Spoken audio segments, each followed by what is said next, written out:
and I think people should be honest about the implications of following the strategy which I believe we had a consensus on.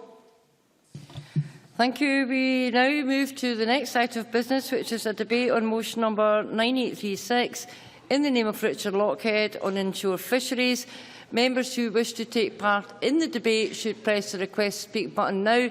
And can I say to all members who are going to be taking part in the debate, we have a bit of time in hand, so the presiding officers will be generous with time, and we will of course encourage you to take interventions which will allow us to give you some time back. So I'll give the Cabinet Secretary a few moments to get himself sorted before I call.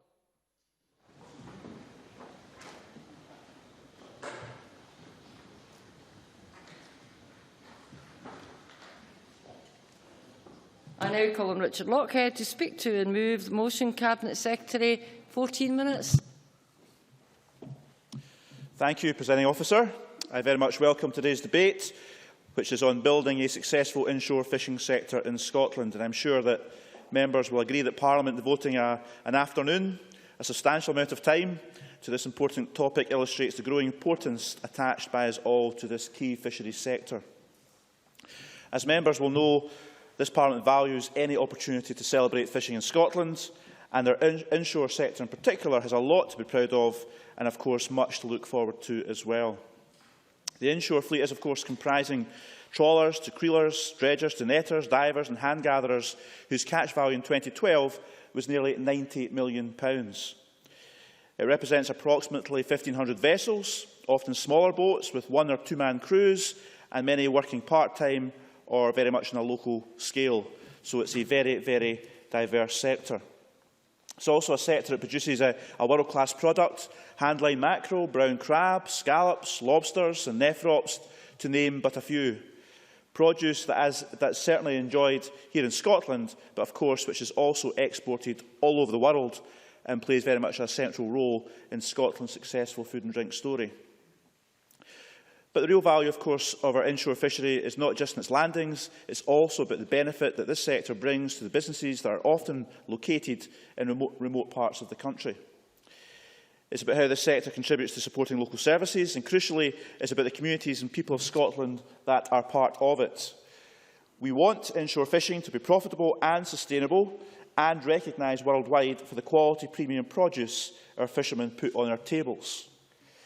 Indeed, I gave a personal commitment at the first National Inshore Fisheries Conference in March 2013 to deliver real progress with our inshore fisheries strategy.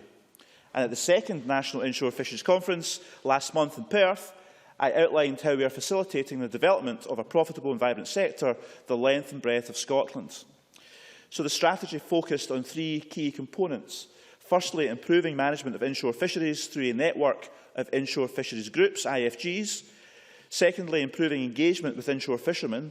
And thirdly, improving the evidence base for managing inshore fisheries. Our first priority has been to strengthen the inshore fisheries group network. IFGs are non-statutory bodies that aim to improve management of Scotland's inshore fisheries, giving commercial inshore fishermen a much stronger voice in marine management developments. There has been some real progress in the last 12 months with the organisation and direction of these groups. IFGs are at different stages of maturity around the coast, but meetings are being well attended, and we are starting to see the implementation of local management plans. For example, the Outer Hebrides IFG has recently put forward plans to increase minimum landing sizes for some shellfish species, and we are working with them to agree how best to advance these ideas. We are also seeing broader plans to develop new fisheries, improve the quality and value of products, and adopt sustainable fishing practices. All very real, tangible actions that will have a positive impact.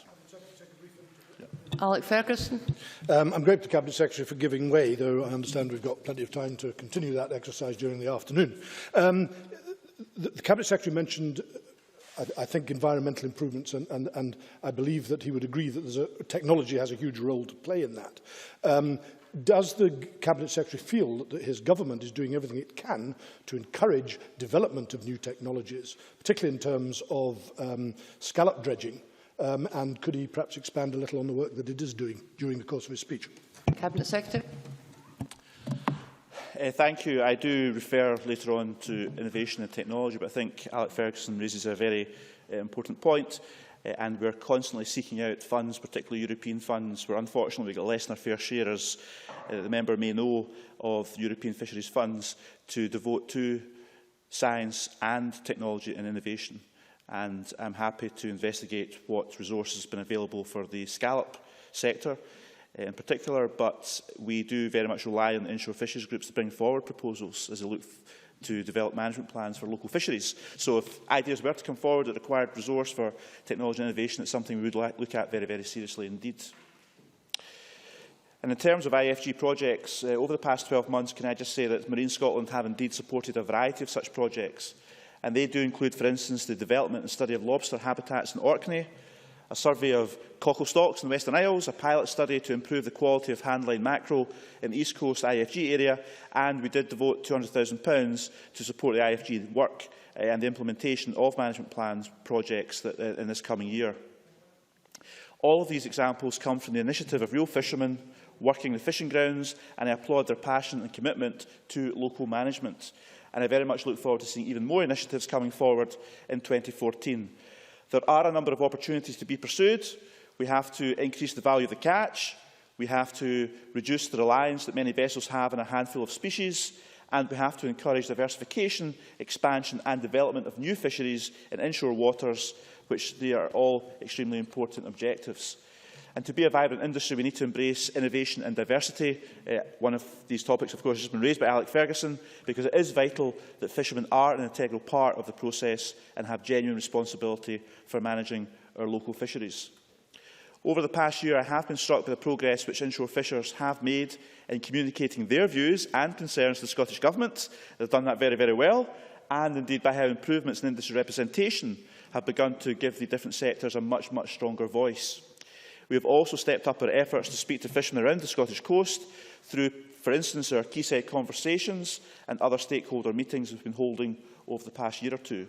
Indeed, over 300 fishermen from all sectors attended our quayside conversations, and events such as these are invaluable for us. It enables us, of course, to understand and respond to the day-to-day challenges they do face and discuss all the opportunities that lie ahead. I established last year the Inshore Fisheries Management and Conservation Group, and here Government is taking forward policy initiatives in a co-management relationship with the inshore sector. It's in this direct engagement that Marine Scotland can take targeted action on the issues that are causing great concern to our fishermen and onshore-related businesses. Dialogue with fishermen continues this spring with regional fishing industry assemblies that we're hosting around the country, and of course they are taking place in all corners of Scotland. Indeed, 5 meetings have been held so far, and I was delighted to hear first-hand from around 70 or 80 fishermen in Peterhead just last Friday evening. The third strand of the strategy is to improve the evidence base for managing inshore fisheries. Science is an intrinsic part of fishing, and it's vital that we work together to improve the evidence base in which fisheries management decisions are taken. Marine Scotland has invested a lot over the past year to identify a method of collecting valuable data on our fisheries that will allow us to better manage our natural resources at a much more local level.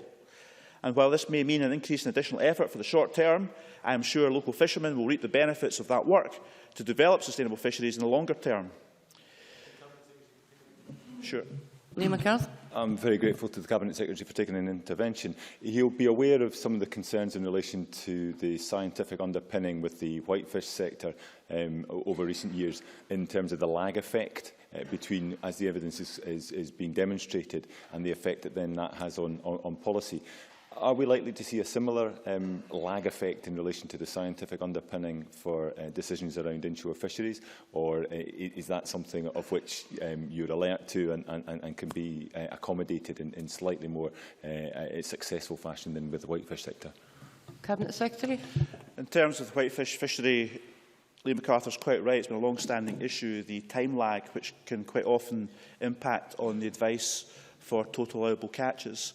And the more up-to-date that scientific advice, the more accurate the assessments can be, and then, of course, the final quota advice and then fishing opportunities for Scotland. In terms of the new regionalisation of the Common Fisheries Policy, it remains to be seen if we can speed up that timeline, but it's certainly something I can assure Liam McArthur I'm alive to, and I want to ensure we do all we can to shorten that timeline to ensure we're using the most up-to-date science possible for advising in future quota. because improved data collection and support of fisheries is not only important for the whitefish stocks in terms of all our fleets, but particularly important, of course, in terms of the IFG management plans at local level around Scotland's coasts. And fishermen in several areas have now committed to the process of collecting better data and more data on a voluntary basis, and we should all commend that. And of course, our fishermen are doing that because they can see the benefits in the longer term from participating directly and playing a direct role in collecting that data for better science. And Marine Scotland does have ambitions to substantively invest in this area in the months and years ahead. We certainly aim to modernise the management systems for inshore fisheries through that data gathering, improving technology as well, and investing generally in the IFGs.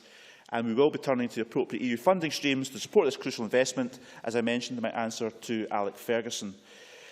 I firmly believe that inshore fishing is heading in the right direction, and I, for one, am very much committed to helping to achieve that. But it certainly doesn't mean that everything is rosy and that our inshore sector is not facing real and immediate challenges. One area I have taken a close interest in is gear conflict in inshore waters. This is where different sectors of the fleet compete for space, usually best illustrated between mobile and static gear, creelers and trawlers, and they're fishing for the same species in the same area. And this long-standing, very controversial and complex problem does not lend itself to an easy or quick fix. But I emphasise again the right of each inshore fisherman to fish regardless of what type of gear they use, providing it's legal, of course, but I will not tolerate deliberate acts of gear vandalism at sea, and there's too much of that happening in Scotland's inshore waters. I have previously stated that my personal preference is, of course, for industry-led initiatives to prevent and resolve gear conflict. It's clear that when there's a breakdown in cooperation, however, there does need to be a robust framework in place to bring restitution.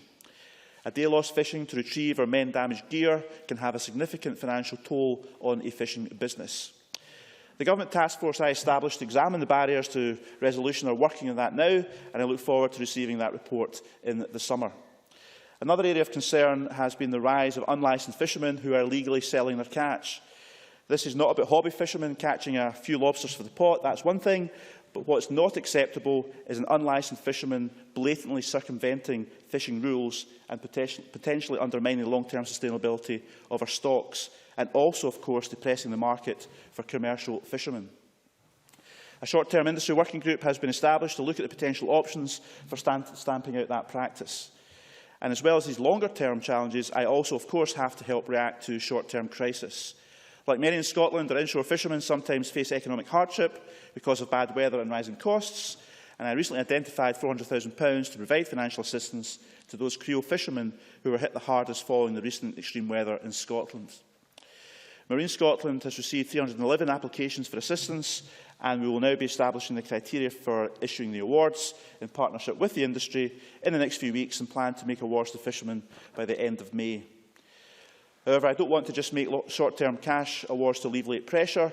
I will also be providing funding to assist Seafood Scotland with marketing initiatives to support inshore catches, because ultimately we need to maximise the value for every fish landed and develop vibrant, profitable markets. There are other challenges, and I am well aware that the competing demands for space in our seas is an issue of particular concern to many of our fishermen that I meet. Scotland's seas are home to beautiful and vibrant natural features that truly deserve to be afforded protection and recognition, and that's why we are taking steps to protect our marine environment. But fishermen and fishing communities also depend on the ability to catch and sell fish. So all users have a legitimate expectation and a right to a fair share of this national resource, and they need to work together to find out how these wider marine interests can coexist together in that shared marine environment. We've also been keen to develop our plans for marine protected areas through thorough engagement with fishing communities right around Scotland's coasts, and we'll be striving to ensure that our MPA network does strike the right balance between conserving our precious marine features whilst also respecting the needs of the fishing industry. There is also the untapped potential of renewable energy generation to consider, a developing industry, of course, which will, I'm sure, be vital to the future prosperity of this country, including our coastal communities. And looking at some of these issues of how we manage our inshore waters, we also have some special projects underway as well. And I was delighted to attend a Marine Scotland summit last week, which demonstrated the Government's ambition and commitment to piloting new approaches to fisheries management in the Clyde. There was consensus on the need for change and enthusiasm to make progress in improving the Clyde ecosystem, including a better mix of commercially exploitable fish species. So Marine Scotland are now working closely with the industry to develop a Clyde 2020 action plan based on the conclusions of last week's summit, and I believe the eyes of Scotland will be on the Clyde. Yep. Liam MacArthur. I'm very grateful to the Cabinet Secretary yet again. I understand that that was a very positive summit. Charles Miller, the Director of SIFT, has been in touch with me and with my colleague Tavish Scott to indicate the desire to pursue the option of a regulating order in due course, I think leaning very heavily on the experience from Shetland. Is that something that he's giving active consideration to? Cabinet Secretary. We have said in relation to the organisation that Liam MacArthur quotes that we are looking forward to receiving an application for a regulating order, and we will of course give serious consideration to that, and it will have to in due course get to consultation. So there are some legislative tools in the box we can use to help manage our inshore fisheries in the months and years ahead. But looking to the future, the fishing industry does have many new emerging industries to compete with, as well as existing sectors such as oil and gas, of course, for labour. Only by providing attractive employment opportunities can we ensure that labour and the new generation of fishermen is attracted to take up that option as a career. And to provide more fishing opportunities for existing inshore fishermen and new entrants, I did announce recently my plans to allocate 1,000 tonnes of mackerel opportunities for the under 10 metre fleet. That is an additional 1,000 tonnes of opportunities. So these opportunities have the potential to inject a gross addition for the Scottish inshore fleet of around £1.2 million, with, of course, additional downstream benefits to local processing and other inshore interests. So by identifying and grasping such opportunities, we can look forward to a vibrant future and at the same time encourage new entrants into this important sector. And we can make sure there are less barriers to those wanting to join the industry. So I'm very heartened to see young folk coming into the sector. And it's usually, of course, in the smaller Creo vessels that young men start out, but it's important they have that opportunity to go on the first rung of the ladder. So when I look back over what's happened in the past year, I'm hugely encouraged by all the developments, the projects and initiatives which are now in full swing. IFGs are now heading in the right direction. They're not perfect, but they are proving an effective way for fishermen to provide input to improving local fisheries. We now also have the National Forum, which I mentioned before, IFMAC, for discussing very important national issues of importance to the inshore sector and helping steer inshore fisheries policy. And the inshore strategy is tackling improvements that are needed to enhance the evidence base for managing our fisheries and putting the industry on a much more stable footing. And, as I said before, the sector now has a much bigger voice through improved representation, and we are listening more than ever before to inshore fishermen and taking action to provide support to them where we can. So we can safely say in conclusion that we have laid the foundation to improve fisheries management and its interaction with the wider environment. There is always more, much more that can be done, but real progress is being made, and I hope Parliament will support all efforts to recognise and support the contribution that our inshore fishermen make to Scotland. Thank you, Cabinet Secretary. I now call on Claudia Beamish to speak to Move Amendment number 9836.1. Ms Beamish, you've got generous 10 minutes. Thank you, Presiding Officer. I would like to begin by recognising, as the Scottish Government have done in their motion for this debate, the vital role played by the inshore fisheries sector in the Scottish economy in general, as well as the central contribution made by the sector in supporting local communities. We have to remember that sea fishing, even in inshore waters, sometimes especially in inshore waters, can be a dangerous business, and that we should recognise the risks taken by fishermen of all sorts in exploiting these valuable resources. A strong, sustainable inshore fisheries sector is an essential component of ensuring the viability of many coastal communities. So I would like to again emphasise that this debate, as with others in the Rural Affairs and Environment portfolio, should be viewed in the context of sustainable development, rather than the Scottish Government's chosen phrase, sustainable economic growth. While the economic growth is certainly important, the focus should not rest solely on this, but also pay special heed to environmental concerns and social ones. If Scotland's fisheries are not fished in an environmentally sustainable manner, yes. James. The member might agree with me that, of course, not all the inshore fishermen are human. There are seals and there are otters that depend on vibrant inshore stocks as well. So we have a wider objective when we support the conservation and appropriate exploitation of stocks. Right, I thank the member for that interesting intervention, and I'm glad that there was a corollary to the first part of it, because otherwise the Scottish Fishermen's Federation might have shown some concern. But I do agree with him, and it is part of the whole food web and the food chain that we have to look at very carefully and protect in the wider context of our marine habitat and ecosystems. So it is no secret that some of the inshore stocks have declined in recent years. So it is essential, as the Cabinet Secretary said, that the management of these fragile fish populations is fit for purpose. The Nephros population in the Clyde, for example, is in particular danger. And the Sustainable Inshore Fisheries Trust, or SIFT, have pointed out that an estimated 20% are affected with a parasite, making them unsellable, and more than 80% are caught with plastic in their stomachs.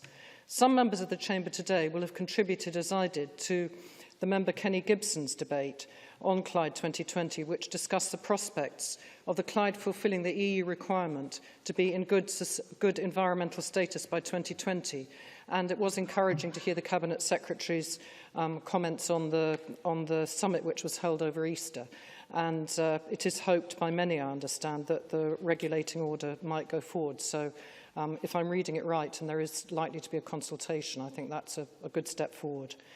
Of course, fisheries are not the only sector found in Scotland's inshore waters. There are a range of economic and environmental interests within the 12 nautical miles managed by Marine Scotland.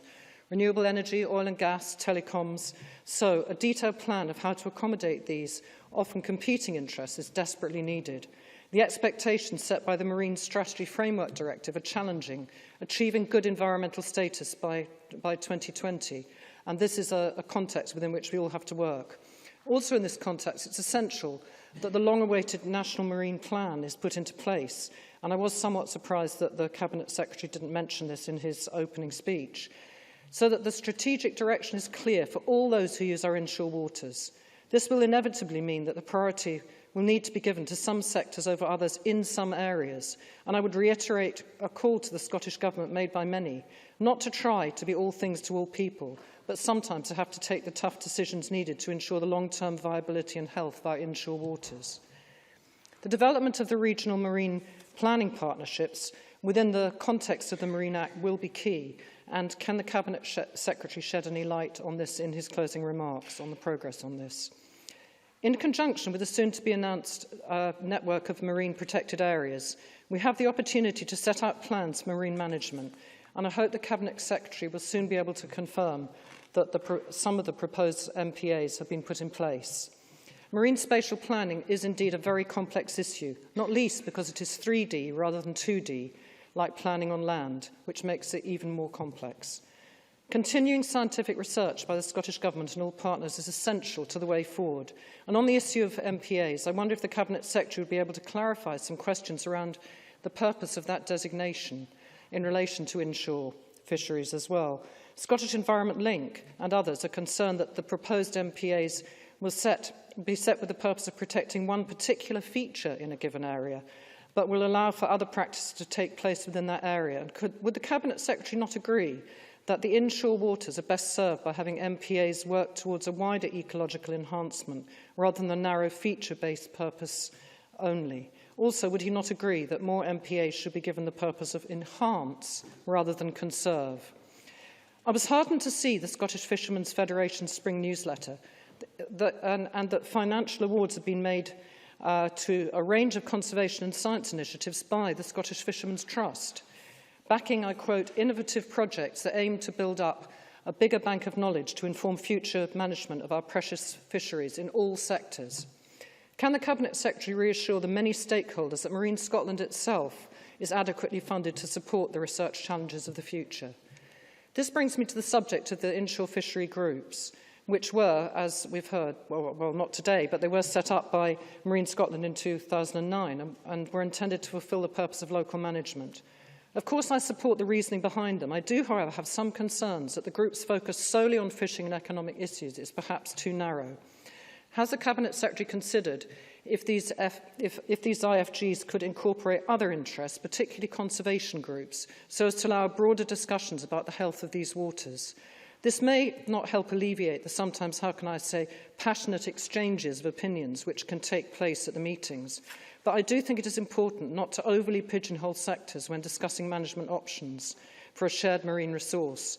And I know that Scottish Environment Link have reservations over the scope of the remit, in the sense that they argue that the focus might be too narrow. And I quote that maintaining and restoring the quality of the inshore marine environment for fisheries and wildlife should perhaps be part of that remit, and actually explicitly stated to be. It is reassuring, though, that the IFG management plans are subject to strategic environmental impact assessment. And can the Cabinet Secretary explain whether the inshore fisheries plans will be subject to an EIA building on this? I'm sure the Cabinet Secretary will agree that the management plans must be able to adapt depending on the science and other developments, and his highlighting of the three main aims of the strategy today is useful and helpful. The topic of IFGs brings me to another important aspect of managing inshore fisheries, which is the widespread problem of gear conflict. As we know, there is continuing conflict between fishermen in static and mobile sectors, which is being addressed but is not yet resolved in many places. It is, of course, difficult to create a system where the creolers and other static gear fishermen can operate in the same space as the mobile trawlers or dredgers, but it is vital that clear and fair systems are created, and those might possibly be time managed as well as space managed. Yes, briefly. I thank the member for taking that intervention, and she mentioned the conflict between creel fishermen and trawlers. Does she accept that both have a rightful place in the inshore industry? Yeah, I do accept that they have a rightful place, that all fishing, as long as it can be proved to be sustainable, has a rightful place. And I'll come on to making some remarks about the bottom towed gear as well. I understand that Marine Scotland Task Force is looking into this issue, as the Cabinet Secretary highlighted, and I know that Scottish Fishermen's Federation are much against the possibility of legislation and would like non-statutory attempts at resolving the problem to be the way forward, and I hope that these aren't exhausted. I am also aware that the Scottish Creel Fishermen's Federation believe that the restrictions on bottom-towed gear within 3-mile limit should never have been lifted in the 1980s, and that this has led to a decline in some stocks. The statistics do appear to support this for some species, but we should, I suggest, be wary of placing blame on one sector over another, as the picture is often complicated, and overfishing with static gear can be just as harmful to stocks as unregulated mobile practices. The quayside conversations which the Cabinet Secretary highlighted today will, I hope, contribute in some way to the resolution of these issues. That having been said, I would also like to draw attention to, from an environmental perspective, to the practice of dredging for scallops and the damaging effect this can have on the marine environment. Dredging on a large scale can cause irreparable damage to the seabed and can destroy fragile nursing grounds. I understand that this once again comes down to weighing economic interests and environmental impact, but I would ask the Cabinet Secretary if he could explain what Marine Scotland are doing about the impact dredging has on the marine environment. What work is being done also to develop the selective fishing gear to avoid bycatch, as well as the number of creels per boat and per area? And could the Cabinet Secretary highlight what measures have been taken by Marine Scotland to ensure that the technical standards of gear are up to date? Proper technical sound gear, both static and mobile, are essential. More generally, does he have a view on no-take zones, which it is argued by some will enable juvenile fish to develop and is a comparator with comparable areas which are being fished? In relation to monitoring and enforcement, I was reassured somewhat by the Cabinet Secretary's remarks today, but can he give reassurance that the arrangements are robust, as there haven't been any prosecutions to date, as I understand it, going forward into the future, because this will give confidence to all concerned? Sustainability of our inshore fisheries is also essential for the onshore processing industry. Bergens of Eyemouth in my own region have their own boats and process crabs, as the Minister will know, and have strong sustainability practices. Our amendment argues that local food chains and the importance of raising public awareness of the benefits of domestic consumption are vital. We need to develop a sense of adventure here in Scotland about what inshore fish we try. Exports are very important, but what is the Scottish Government doing to promote the consumption of the different range of inshore fish, such as spider crabs and razor clams here in Scotland?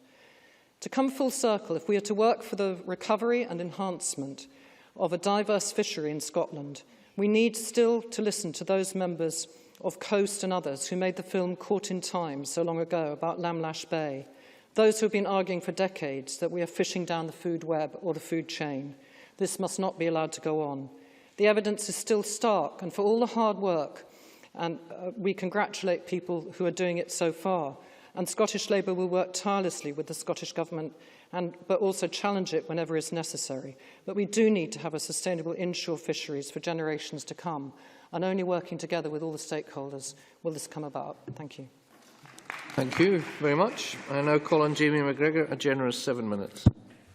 Thank you, Deputy Presiding Officer. I'm pleased to be able to open for the Scottish Conservatives in today's debate, and I thank those organisations that have sent briefings in. As our party's fishery spokesman and as an MSP for the Highlands and Islands, I'm very conscious of the importance of our inshore fisheries, and I'm happy to support the broad thrust of the Government's motion and Claudia Beamish's amendment. The Scottish Conservative agree that the economic importance of inshore fishing is very significant. This is often especially so in the more remote and rural island communities of my region, where the jobs it sustains are vital to fragile local economies and to a lot of mainland places as well. The inshore fishing industry is also important to Scotland's overall economy, with the value of the catch in 2012 estimated at almost 90 million. We also acknowledge the concerns that have been expressed both today and on many previous occasions about overfishing in previous decades of finfish stocks in inshore waters. Surely all of us would agree that the sustainable harvesting of our inshore waters is a good way to go forward. Now, Stuart Stevenson mentioned seals and otters, seals certainly eat huge numbers of fish, but also one must not forget the seabirds such as gannets, fulmars, kittiwakes, cormorants, shags, storm petrels, razorbills, guillemots, to name but a few, because they too exist on small fish, and lately the decline of seabirds, possibly due to lack of feeding, has greatly worried many. Now, the creel fishermen, whose boats currently make up 74% of Scotland's inshore commercial fishing fleet and harvest prawns, lobster and crabs, including edible crabs, those are the brown ones, velvet crabs, spider crabs and green crabs. They catch some of the highest quality shellfish products available, probably anywhere in the world. Creel fishing methods are fuel efficient and discards virtually non-existent. But scallop fishing, which has just been mentioned, is also very important. And we hope that technological developments can increase the sustainability of this fishery as we go forward. Scallops and shellfish are crucial to Scotland's reputation for high quality fresh food products and are used in the domestic restaurant and hotel trade all over the place in Scotland, as well as being exported throughout Europe and beyond. And as for Scottish langoustine, they are rightly famous for their superb quality and taste and are prized in Spain, Italy, France and Portugal and many other countries. And don't forget the razorfish, or spoots as they're known in the Western Isles, because these are delicious as well.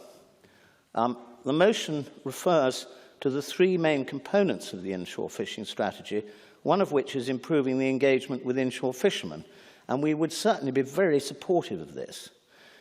We want to see scientists and government at all levels working in conjunction with our fishermen, who, after all, have the first-hand knowledge and practical experience of our fishing environments, built up over generations and centuries. This should happen across all fisheries sectors, and this is something I have consistently argued for during my time as an MSP, including just a few weeks ago when Kenneth Gibson had his debate on the Clyde 2020. Now, many of these issues that emerged in that debate are, of course, just as relevant today. So as we move forward with the development of the 6 large inshore fisheries groups, we need to learn from the experiences of the first 6 smaller pilot groups and see these groups having maximum involvement from individual inshore fishermen themselves and their representatives in local fishermen's associations and the Scottish Creole Fishermen's Federation. The voice of processors is also vital and very, very important.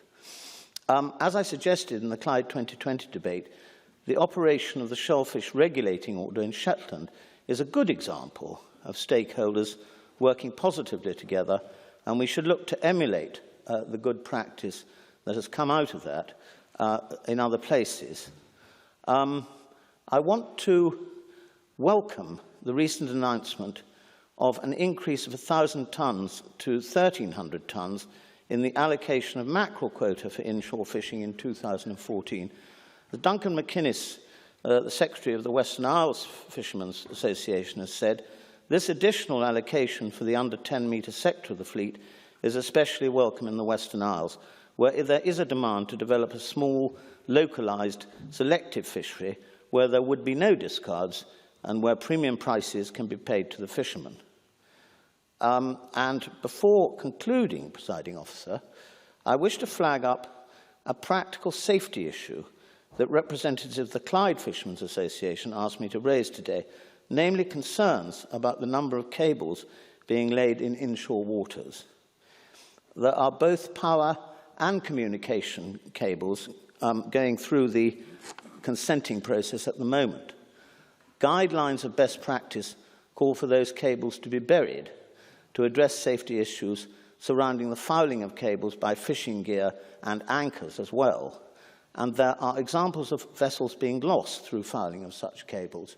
And it does require looking into for the safety of our fishermen who do risk their lives in a lot of other ways. However, despite the guidelines, a power cable in the Clyde was recently issued a licence with no compulsion to bury. In the face of protests from the fishing industry who voiced concerns on safety grounds, I wonder if the Minister might wish to comment on this in his closing speech. And in conclusion, Presiding Officer, we welcome today's debate and share the desire that has been expressed on all sides for our inshore fisheries to have a positive and sustainable future. We look forward to progress being made through collaborative working as we go forward in the interests of our economy, our environment, our fishermen, and the very special communities on our coastline which depend on their activities. I myself has acted as an assistant to lobster fishermen in the Western Isles, especially on the island of Coll, where I helped since the early 1960s, and in the island of Harris as well. And it is unusual not to see basking shocks on the island of Coll when you're pulling up the creels. And seals are very, very numerous. There's no shortage of them, I can assure the Minister. And on that point, I see I've passed the 7-minute gun. You don't wish me to continue, do you, Presiding Officer? I think you've done very well. Sorry? I think you've done very well. I could go on for another half-minute? Half a minute if you've something important to say. Well, only that I thought, since we're on the subject of fisheries, referring to the... I know this isn't about the inshore sector particularly, but the First Minister did say in his Belgian speech that the fishing fleets of 12 countries might possibly be denied any access to Scottish waters as a consequence, their access to Norwegian waters, which is also dependent on Scottish access. And Bertie Armstrong, the leader of the Scottish Fishing Federation, said, "Is it a threat to the rest of Europe, or is fishing being placed on the table as a bargaining counter?"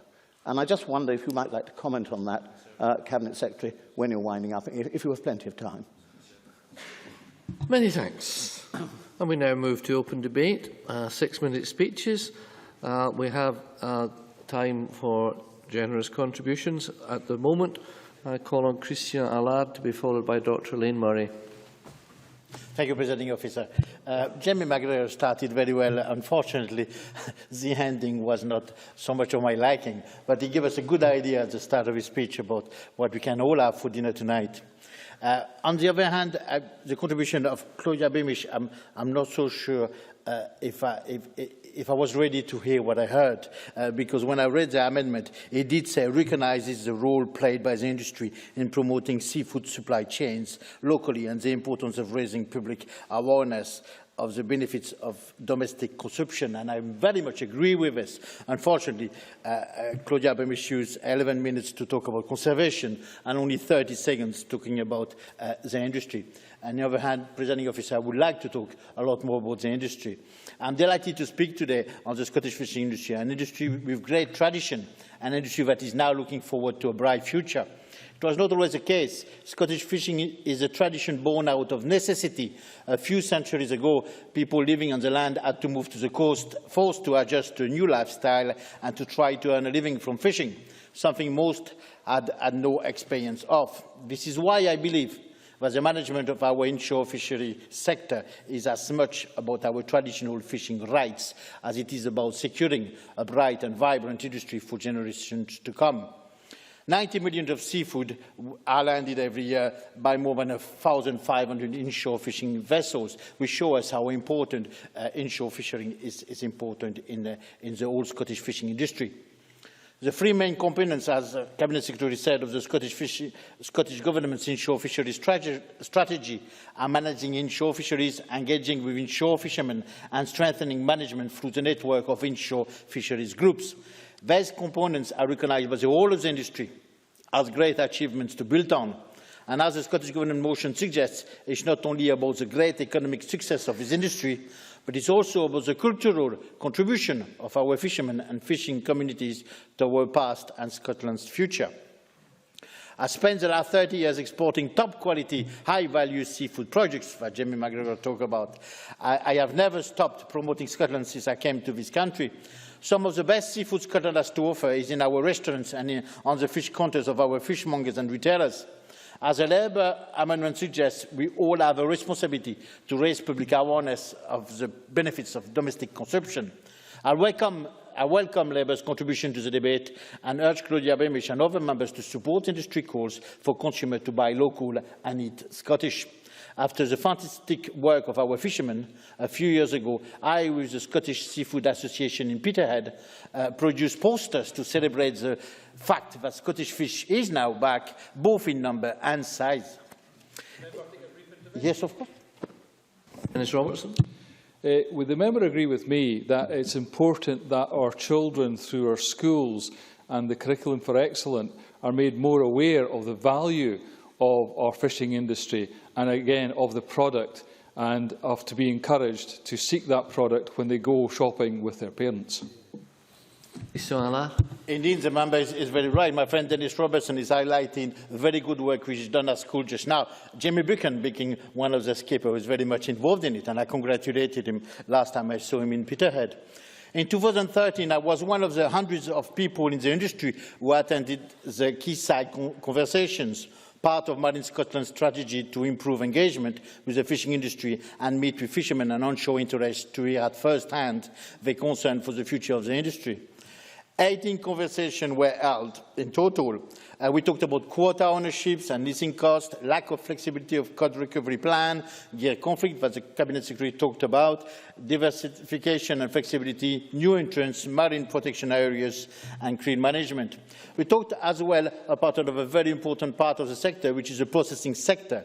A need for great support for the onshore sector was highlighted, and a promotion of new markets and to provide continuity of supply, which is very, very important. That continuity of supply, we can find it through the inshore fisheries.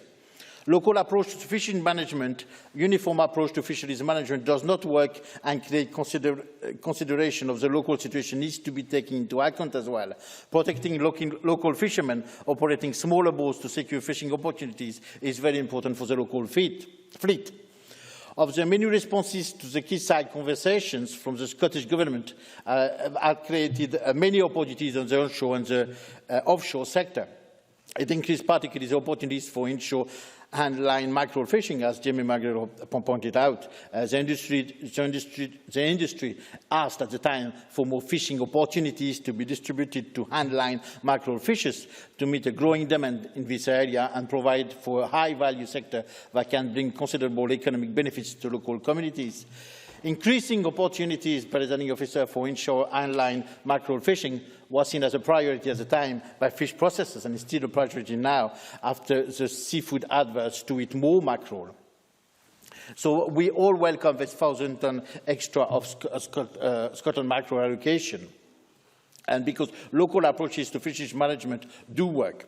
Another of the key side discussion highlighted the need for better industry representation and engagement. I recall that organisations like the SFF and Seafish were branded by many in those conversations at the quayside as out of touch and not listening or reflecting to the need of everyone contributing to the industry. I know that following the successful quayside conversations events, Marine Scotland are now holding a series of regional fishing industry assemblies this year. And I welcome this because it's very, very important that the Scottish Government and Marine Scotland go and listen to every member of the industry, not only the representative, but as well all fishermen and people working on shore. I thank the Scottish Government for keeping the dialogue going on with the industry, and I really would like the fishing organisations operating in Scotland to consider how better they could interact with the people they represent.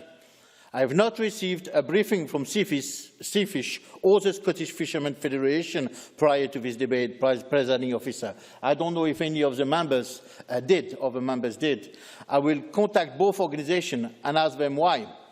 The SFF has been busy talking about the future of the industry, like Jamie McGregor said, but only after a yes vote in September this year. As much as I like the optimism of Bertie Armstrong, I would urge him to consider the two futures options, a yes vote or a no vote. Let me be clear, Presiding Officer. I welcome Bertie Armstrong's statement, dated of the 1st of April this year, that the SFF will be asking hard questions to both sides of the independent debate over the coming weeks. Let's hope that April was the month for hard questions to the yes campaign, and next month will be the turn of the no campaign. I thank the Scottish Government actions and Scotland's Cabinet Secretary Richard Lockhead for his hard work, focusing on delivering real progress through the inshore fisheries strategy. I want a profitable and vibrant Scottish fishing sector for generations to come. Fishing will never be a finite resource. The strength of Scotland's seafood sector, supported by this government, shows that Scotland can be a successful and independent country. Thank you very much. Now call on Dr. Elaine Murray to be followed by Dave Thompson. Thank you very much, Deputy Presiding Officer. The inshore fisheries sector accounts for around 3/4 of the Scottish fleet, and in 2012 was worth £87 million in CAT. It's clearly economically important, but as my colleague Claudia Beamish said, it requires to be regulated because of the potential conflicts between the interests of the fishing industry, indeed the renewable sector also, and of course the environment and those animals which depend upon the environment. My contribution today will be a cautionary tale to a certain extent, but one which I hope has a happy ending eventually, and that is the checkered history of the Solway cockle fishery, because that actually serves as an example of what did not work and the complexities of finding a solution. Though perhaps not as popular as shellfish such as scallops and oysters in the United Kingdom, cockles are greatly in demand in many parts of Europe. In fact, they are possibly an example of a seafood which could be promoted for domestic consumption, along with spider crabs and the razor-shelled sea fish as well. In the early 2000s, the unregulated cockle fishery in the Solway involved hundreds of cocklers using techniques from hand gathering to dredging, and as a result, stocks became dangerously depleted. The Scottish Executive, as it was then, recognised that the situation was untenable and introduced a shellfish regulating order for the Scottish side of the Solway Firth. I'm sure that Alex Ferguson has recollections of this process as well. I think he also raised a number of concerns over the period. The regulating order enabled the Solway Shellfish Management Association to regulate the fishery and to issue licences to those permitted to fish. The SSMA was initially funded by what was then Scottish Enterprise Dumfries and Galloway and also Dumfries and Galloway Council, but it was intended to be self-financing in the longer term through licence fees and a levy on the cockles taken through establishing a trading arm of the SSMA, what is called the Solway Shellfish Trading Limited. A closed season from April to October was imposed when the cockles could not be taken. Unfortunately, this solution failed to work from the very start. The first fishing season was reduced due to the timing of the order being enacted, but as soon as it was, the problems became apparent. Arguments arose about the granting of licences. Unlicensed cockling continued to take place. The SSMA were expected to police the Solway, but were completely unable to do so. I had, through my surgeries, a myriad of complaints from constituents, local cocklers who were angry because they had not been awarded licences when larger vessels from out with Dumfries and Galloway had. There were disputes between cocklers employing different methods. Cabinet Secretary has already mentioned problems with people using different gear for the same species. This was a prime example of that.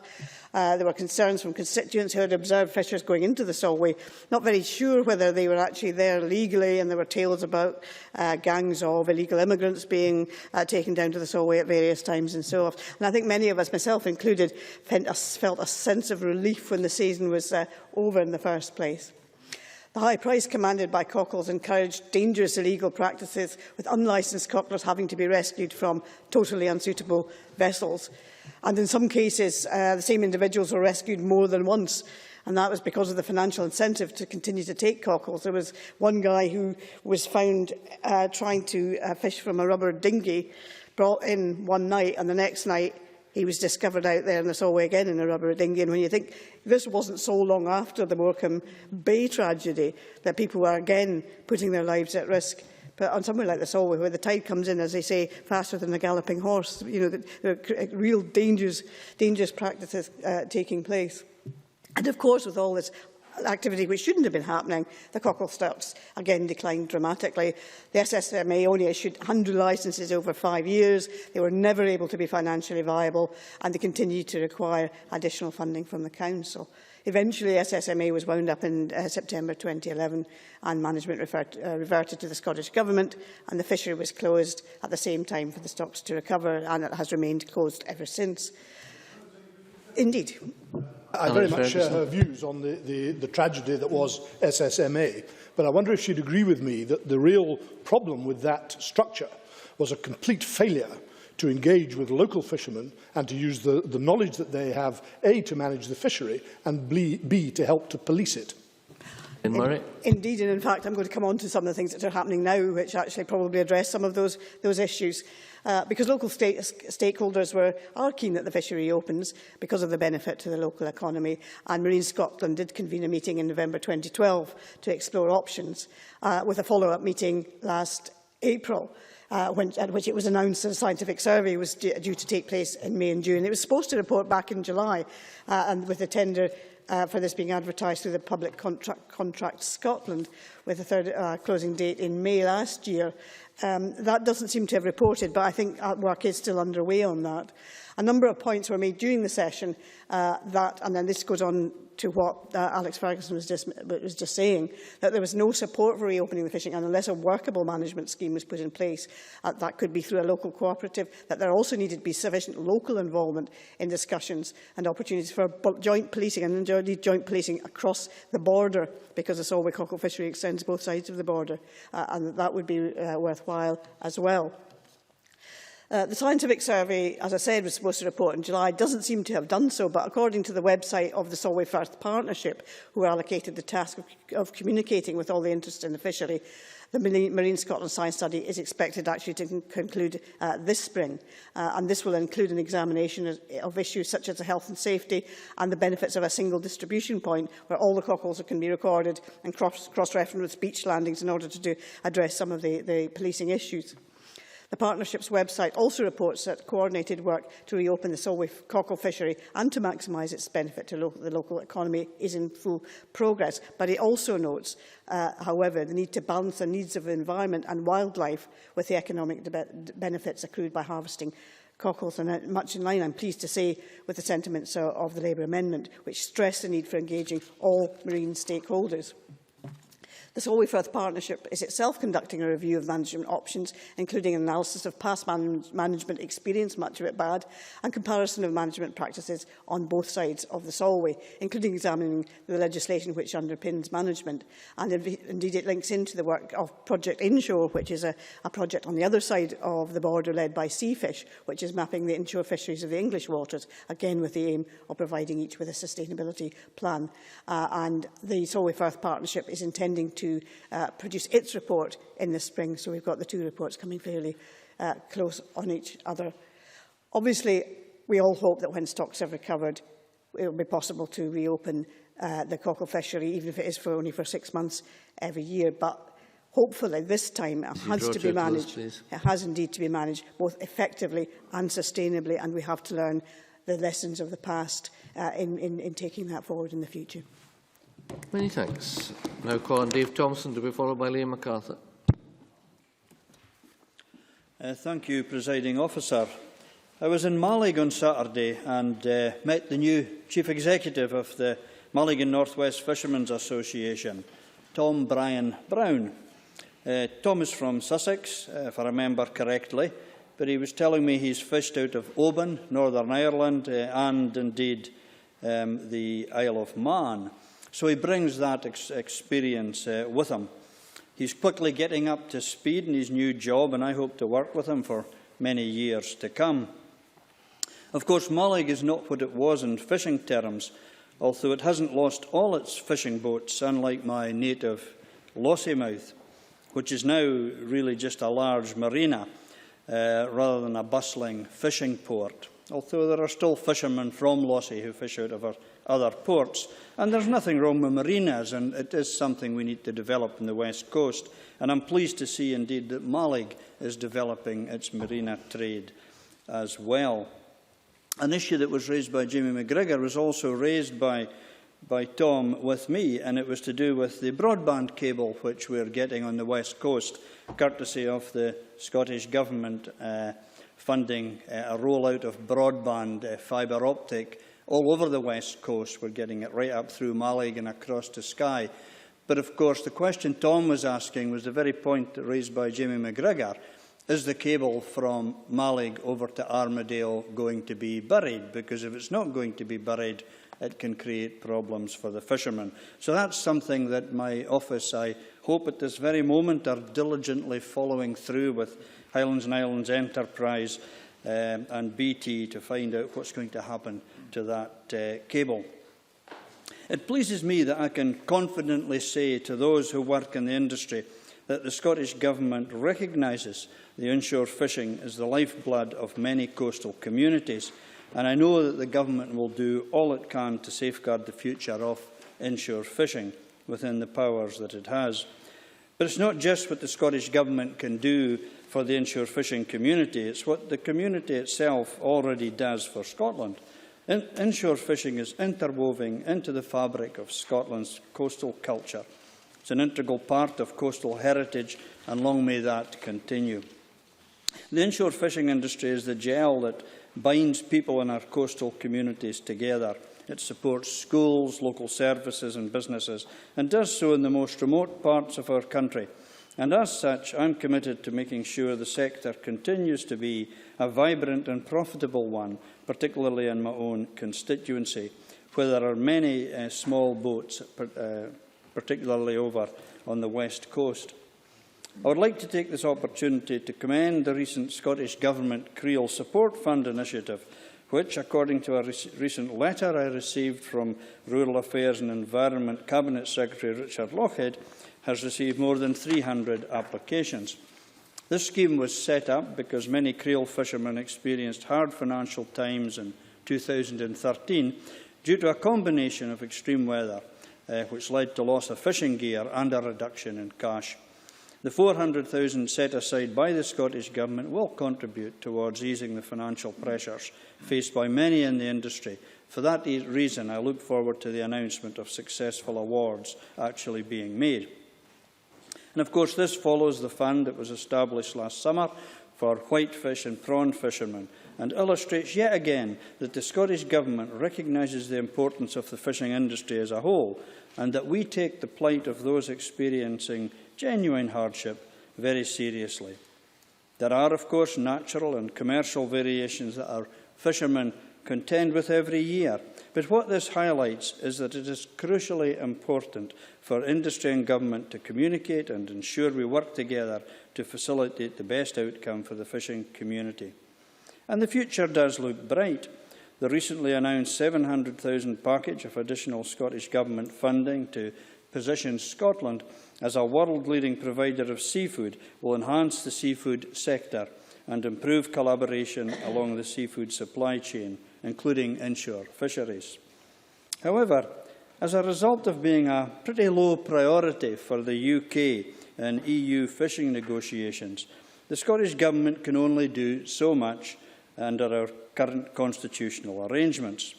Right now, we receive just 1.1% of European fisheries funding, despite landing 7% of the European Union's wild-caught fish. Despite two-thirds of the UK fishing industry being based in Scotland, Scottish ministers have not been allowed to speak on behalf of the UK in Europe, even on occasions where the interest is almost exclusively Scottish. To highlight the nonsense of the current setup, can anyone ever imagine a situation where Belgium would let the Netherlands do Belgium's biddings in relation to European matters? But this is where we find ourselves, with Westminster making representations on Scotland's behalf about an industry that does not really feature on Westminster's priority list. We can't allow this to continue.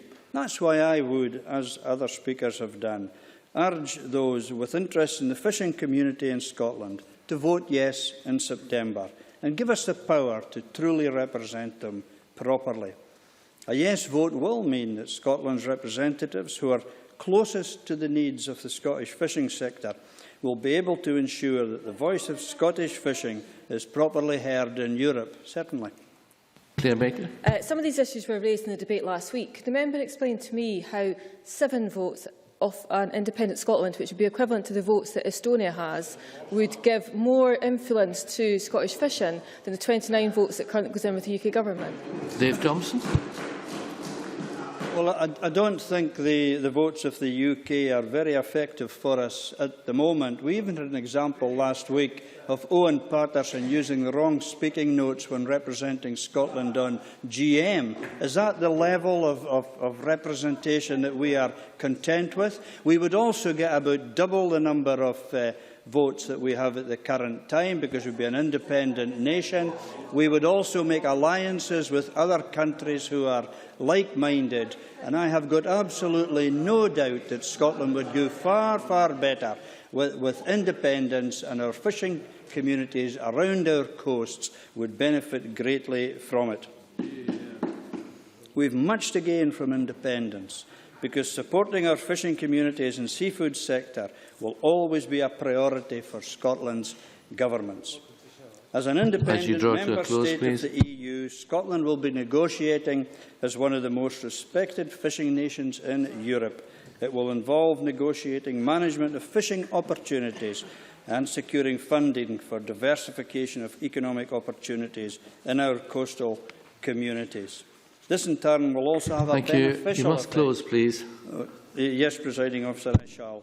On Scotland's successful food and drink sector, taking it from a strong financial position to an even stronger one. Perfect. Thank you very much. Now call on Liam MacArthur to be followed by Rob Gibson. Thank you very much, Deputy Presiding Officer. I'm not quite sure how we've got ourselves sidetracked down the avenue of constitutional considerations, given the regulation of all this industry. It started with Jamie McGregor. I'm prepared to accept, but it's clearly hit a new nadir with Dave Thompson's contribution there. As Orkney's MSP, I should declare an interest here as the son of an inshore fisherman. In fact, it was my father's determination to become an inshore fisherman that took us first to Orkney in the first place. Dave Thompson did refer refer to the dearth of small boats on the west coast of his constituency. I can assure him that one of my father's former boats is on the west coast in his constituency. Unfortunately, I think it's probably beyond the efforts of anybody to become more profitable, sustainable and vibrant as it sits at the bottom of Dunvegan's Bay. But I very much welcome this debate. I welcome the fact that we're having the debate on inshore fisheries. In a second, Mr Thompson, welcome the fact we're having a debate around inshore fisheries, whereas normally the focus is on areas to do with whitefish fisheries, pelagic, not least given some of the I think, unacceptable efforts of the Faroese and Icelandic in that fishery, and also in aquaculture. These have tended to be the issues that have dominated our debates around fisheries. So very much welcome the fact that the Government has brought this motion to the Parliament today. Happy to take Dave Thompson's intervention. Yeah, I thank the member for taking the intervention. It's just really a point of information. If I caught him correctly, he mentioned that I'd said there was a dearth of boats. I don't think I used that term. We have lots of small boats on the West Coast fishing. Yeah. MacArthur. I welcome that clarification. So in terms of the Government motion, very much happy to support that. I think the three strands that it points to are entirely valid in terms of the inshore fisheries strategy. The improved evidence base, I think the Cabinet Secretary himself pointed to the Orkney lobster project, which I think is testimony to what can and should be done in that area. Engagement with inshore fishermen and a strengthened management through IFGs. And I think both entirely sensible approaches and ones I'll touch on in more detail shortly. But the motion also talks about not just the economic but the cultural contribution the inshore fisheries sector makes. And that very much chimes with the experience I have in an Orkney context. It's not just about jobs, but it's where those jobs tend to be located in many of the most fragile communities, as Jamie McGrigor did mention, but also providing income into households without which actually those populations in those communities would be hard to sustain. They're very often part of maybe 3 or 4 different roles that all bring in income into the household and income into the community. So the Cabinet Secretary said it's a sector that is very diverse in static gear, mobile gear, but also one that is subject to conflicts. And I very much welcomed his restatement of the fact that the rights of both need to be respected as we take forward the strategy in relation to the inshore fisheries sector. But much as I agree with everything that's in the Government motion, I think the Labour amendment does add some helpful additions. I think it underscores the importance of the seafood supply chains and the localised nature of those, as well as the importance of raising public awareness of the benefits of domestic consumption, as well as clearly the financial benefits that come from exports. And I think picking up the point that Christian Allard was, I think, quite fairly making in terms of the need to stimulate demand, very often the demand and the awareness is there, but actually securing the supply in local markets is very difficult, and I think we need to look at how we do that perhaps better, working in with the interests that our tourism sector clearly have in this regard. And the engagement, I think, with other marine stakeholders is another point fairly made in the Labour amendment, and again I will return to this.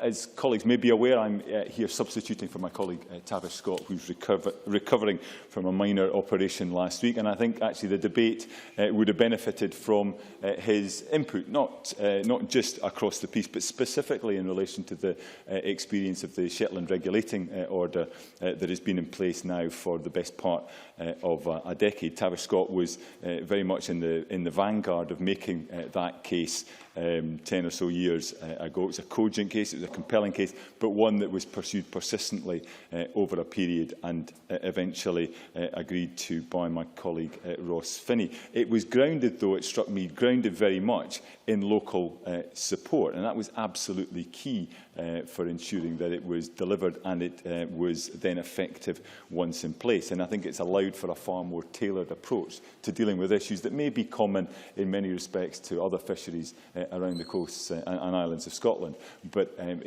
significantly needed to be seen to be addressing the issues that the various stakeholders within Shetland had. I think it's also allowed Shetland to manage a process from a position of strength. It wasn't a demand for a regulating order in order to turn around a fishery that was on its knees. It recognised that this was a fishery that was still pretty vibrant, pretty successful, but that there were inherent risks were there not a framework for dealing with issues and settling disputes between different stakeholders. There was a potential risk that would not always be the case. And I think that Clyde is perhaps an example of where we're coming at it from a different angle. And Claudia Beamish talked of the fact that we now have a fishery there that is only essentially scallop and nephrops, whereas previously there was quite a vibrant fin fishery there. And I didn't take part in Kenny Gibson's debate, but I understand it was a very constructive debate, threw up a number of very constructive ideas alongside what emerged from the Clyde 2020 summit. And I welcome the Cabinet Secretary's reassurance that the messages emerging from that, including the case for a regulating order there, will be considered in due course. It is a model, I think, that can work elsewhere. It will require local buy-in, and it also costs. As the Orkney Fisheries Association made clear to me, Fiona Matheson, in an email to me, suggested that it's essential that IFGs are properly funded, that local control costs money. Regulating orders are expensive legal processes. So there needs to be money on the table to support this, and not just words. I'm sure this is not news to the Minister and to the Cabinet Secretary, but nevertheless I think it's a point worth bearing in mind.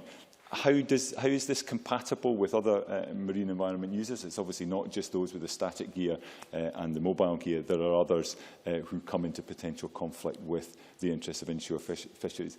I don't necessarily accept that aquaculture and inshore fisheries cannot coexist, but I think care does need to be taken to how this is managed, and appropriate siting decisions taken, and environmental standards need to remain high with rigorous scientific evidence underpinning them. But I do believe that can be achieved, even if it requires careful and sensitive management. In conclusion, Deputy Presiding Officer, can I pay tribute, like others, to the importance of the inshore fisheries sector? It has the Heineken effect. Other beers are available, but it has the effect of delivering jobs and income into parts of the country that otherwise would struggle.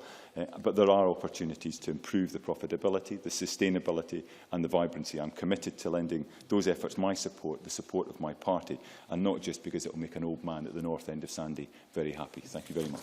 Thanks very much. And we've now used up quite an amount of the time we had available, so limit people to up to 7-minute speeches, please, if I may. Rhoda Grant, to be followed by Graham Day. Thank you, Presiding Officer. I wonder why it's taken us so long to debate inshore fisheries.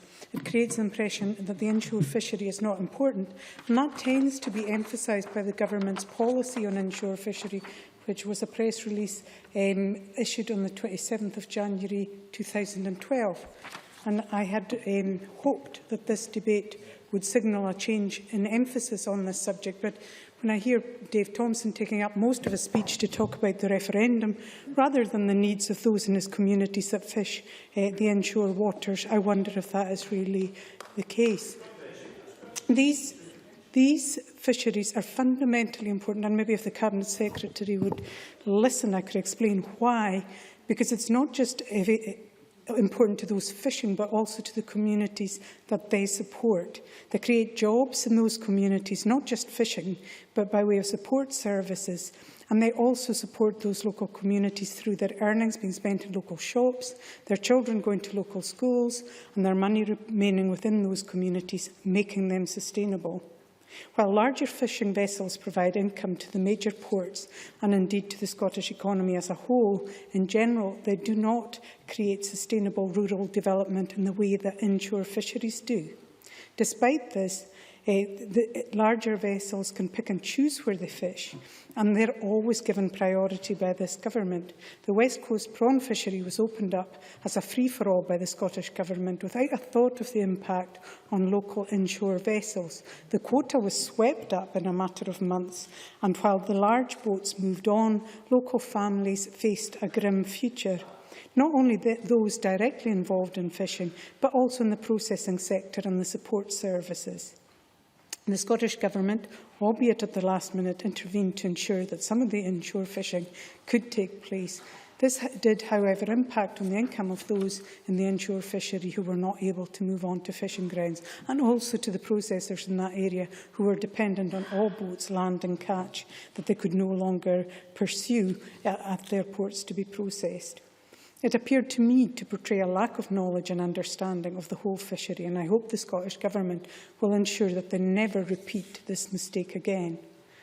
We need to look at creating areas that have very local management. Can I take an intervention from Dennis? Dennis Robertson. I thank the member for allowing me to intervene. The member has said that the Scottish Government's understanding of the fishing industry. Can the member explain to me what Westminster's understanding is of the fishing industry, given that they've sold the fishing industry down the river? Rhoda Grant. I think that portrays what I was trying to say about the SNP. They're very concerned about the constitutional settlement, but show no concern whatsoever to the people. We have Scotland on pause, and it appears that the inshore fishery is also on pause because the SNP are doing nothing with the powers they have to protect this fishery. We need to look at creating areas of very local management, and this is nothing new. I have been asking the Cabinet Secretary for some years to do that, to make sure that the local fishers have the powers to manage it together. We've all had the briefing from the Sustainable Inshore Fisheries Trust and their proposals for the Firth of Clyde, but what they're proposing is nothing new, and it's happened elsewhere. For example, if I could speak about Loch Torridon and the fishery there, it was closed to mobile gear boats, and maybe just to point out that this was largely to the work done by Liz Pritchard, who was the Secretary then of the Community Council. Liz passed away a few weeks ago and is widely recognised for her work with rural health, but maybe not so widely recognised with her work for local fisheries. But she was instrumental in having that fishery closed to mobile gear boats, because historically there had been a conflict between the mobile gear boats interfering with static boats. Giving the local communities the protection that they were able to take, they were then able to take steps to conserve that fishery.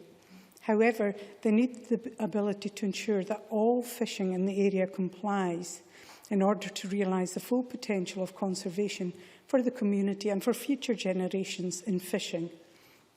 The protection given to mobile gear boats given to static gear boats in the loch means that there is a potential to encourage other boats from other areas and other communities to come into the fishery because they are protected from mobile gear. However, the problem is that not all those boats comply with the conservation steps taken. The community has asked for the power of a regulating order in order to properly manage the fishery and make sure that all that fish there comply with the regulations. These communities need to be given the management and the tools to ensure they comply, that all those fishing there comply with the safeguards. We also need to have areas protected from mobile gear boats to allow static boats to fish unhindered. So I think we need to push out this proposal to other areas. But there also has to be management for mobile gear boats, between those who fish daily, go out from the port every day, to those who go to sea for long periods of time, making sure that all of them have access to a sustainable industry. But maybe that's a debate for another day. Inshore fishing is not just about the jobs in the fishery itself. It's about sustaining small communities, about those who back up the inshore fishery, those in fish processing, those who transport the fish to larger suppliers, those who supply those boats with the equipment they need to fish, and those who work within the industry onshore, and indeed more so the communities that are supported from their income. We also need to look at the needs of the hospitality industry in these areas, making sure that more of the produce is kept at home. We all know when we go abroad we want to sample the local fish. I think it's really important that those come into Scotland do the same, so it boosts those local tourism industries and indeed local markets within Scotland and indeed within our coastal communities. Presiding Officer, we need to harvest our seas in the same way as we harvest our land. We need fish. It's essential for a healthy diet. However, if we just have a free-for-all, no one wins and we end up with no fish for future generations. Inshore fisheries protected by regulating orders allow us the opportunity to manage these fisheries, not only in sustaining our community, but also sustaining our fisheries. Communities depend on these fisheries. Thank you, Presiding Officer. And thank you. And my apologies to Rob Gibson and members for not calling Rob Gibson before Rhoda Grant. I now call Rob Gibson to be followed by Graham Day.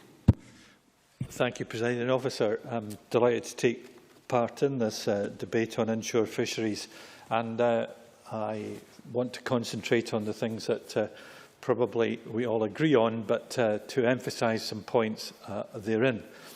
So last week's news in the John O'Groat Journal provided more than the wrapping for the fish supper papers this week. It reported that the Captain's Galley seafood restaurant at Scrabster, its proprietor Jim Cowie, received the National Federation of Fish Fryers Fish and Chip Quality Award, which only the top 3% of fish restaurants receive in Britain, with all the backup that this requires of the organisation for the people who gain this prestigious award. I'd like to congratulate him, and I'd like to point out that the John O'Groat Journal reported Jim as saying that one of the most important ingredients in the success of the Captain's Galley is our long-standing relationship with fishermen. That is an encapsulation of the way in which the onshore and the fishermen work, how the processors, how the restaurants, how the consumers want to see this. And I believe that it's an example which many other areas should be able to, and possibly do, take up. I congratulate Jim and his team, because this inshore fisheries debate at Holyrood shows that we actually agree across the parties on the importance of Scotland's inshore fisheries, and that the Scottish Government is taking forward a number of measures that increase and support that, not least the creel support scheme after the terrible weather. But, we're reflecting in the debate a strategy which has three main components of improving the evidence base for managing inshore fisheries, improving engagement with inshore fishermen, and strengthening management through the network of inshore fisheries groups.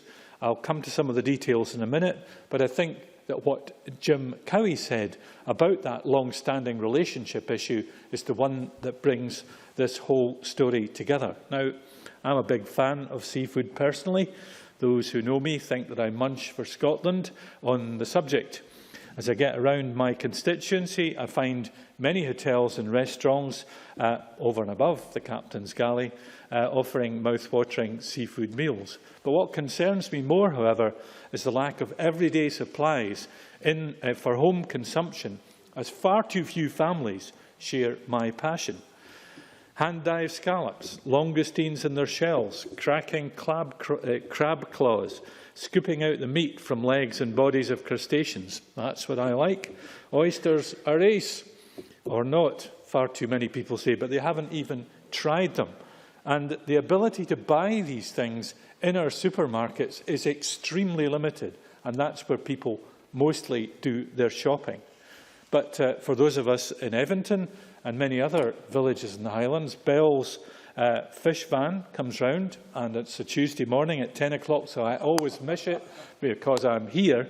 But the array of shellfish and of finfish that are on sale in the back of that van would put all the supermarkets that I know of to shame. And they come mainly from the produce of inshore fishermen. And therefore, I suggest to you that what can be done in a small way should be able to be done in a far greater one if our whole population is to benefit from this fantastic source where 75% of the Scottish fleet fished in the inshore areas in 2012. Now, there's too many subjects in this to be able to take them in great detail, but I want to mention some. Already mentioned by Liam MacArthur, several order that is in force in Shetland. It's been there for 10 years. I wonder if the Cabinet Secretary could tell us what its successes are, what the lessons are for other people, and indeed note that at one point the Highland Council thought about trying to get a several order for the whole of the Highland coastline, and that was not going to work. But now that we have inshore fishery groups set up in each area, it seems possible to me that the policing that can be done can be on the basis of them working on such regulatory orders. And I'm sure that the members of my committee will be delighted to do a Cook's tour of Scotland to see all of these as they come through. But there are issues from my constituency other than those which I think are worth talking about. Just now I mentioned creel fishermen. We heard about the problems with the loss of the accreditation in Inner Loch Torridon. There was an exclusion of trawlers, but too many people put down creels, and our committee had to deal with the issue of how we can conserve that stock. And one of the best suggestions yet is to follow in the footsteps of what has been done with lobsters. Where they are creel caught, tail notch the females so that they can go back to breed. We can do that with creel-caught langoustine as well, and I hope we'll make it possible for people to maintain and increase the stocks in that way. But there are other threats to the stocks of langoustine on sandy bottoms in their burrows. In the east side of my constituency, in the Inner Murray Firth, there are large tankers and other vessels anchored outside of the port areas who don't pay the dues because they are dear when they go into the port, but they are ripping up the bottoms of many inshore fisheries areas. And I want to make sure that we tackle some of these issues because it affects a lot of people who fish from my constituency and neighbouring ones. Now, I'd like to suggest that the support for the government's motion and for the amendment by our friends in the Labour Party who put forward that particular wording are able to be supported across the chamber, but I have to say we have to make sure that in order to be able to have the powers and the money, that some of the issues which affect inshore waters have to be in our hands. One that hasn't been mentioned at the moment is the Crown Estate Commission, and I'd like to suggest that instead of them making imposts on local piers and harbours and moorings, that it would be a good idea if we were able to regulate these ourselves directly. This is something that the Parliament has said it wanted in the past, but it has not been devolved from Westminster. It's very important that we get our hands on those and many other issues, which I think will make for inshore fishing to be even more healthy than it is today. Many thanks.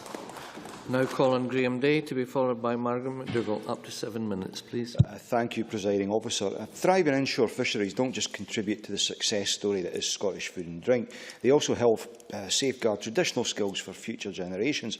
The port of Arbroath, which I represent, has seen considerable change over the past 40 years. Back in the 70s, we had 59 traditional white fish boats operating out of the town. Today, there are none. Yet the number of lobster boats has doubled from 7 to 14, and the current-day vessels, I'm told by those who know a good deal more than I do about these things, are far bigger in size than their historic equivalent. Indeed, the number of vessels fishing locally, not just for lobster, but crabs, prawns and scallops, have grown considerably over the last 4 decades, emphasising the importance of inshore fisheries to the Angus coastal communities.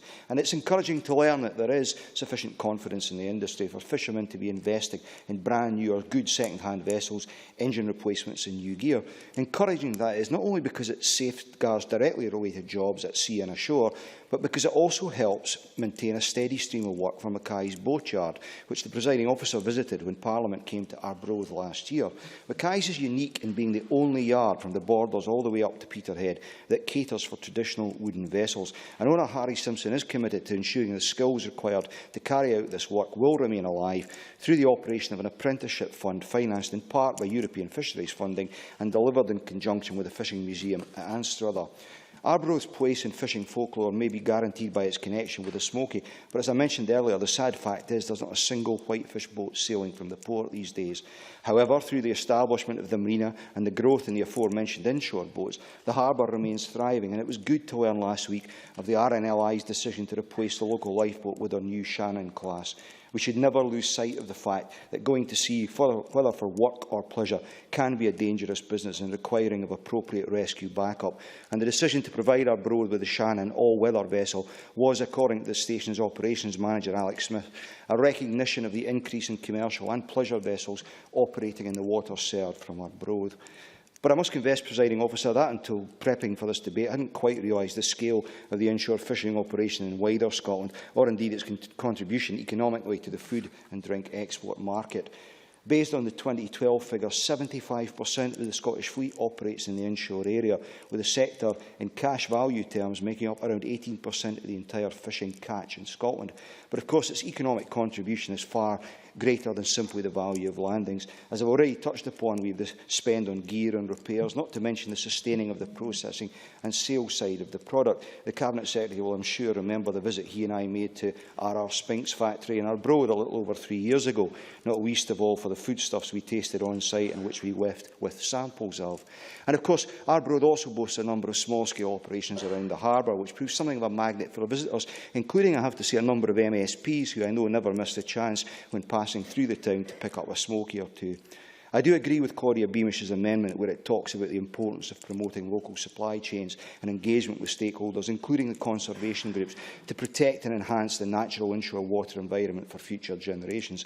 I'm not convinced that domestically we in Scotland entirely appreciate the wonderful seafood produce which comes from our waters, and support it as consumers to the extent that we might. And it is vital, as I think this government by its actions has demonstrated, that all reasonable measures are taken to ensure these fisheries are worked in a sustainable way. That's in everyone's interest, not least of all the fishermen themselves. So it's right that the government's inshore fisheries strategy continues to be focused on the three components that Rob Gibson mentioned.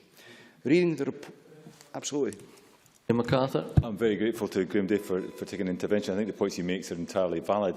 Would you agree that where you've got very small businesses, effectively what many of these boats are, that actually acting in a cooperative fashion can deliver a wider benefit and secure the added value, the added market value you get from Marine Conservation Society accreditation, for example, like the Orkney Fishermen's Society?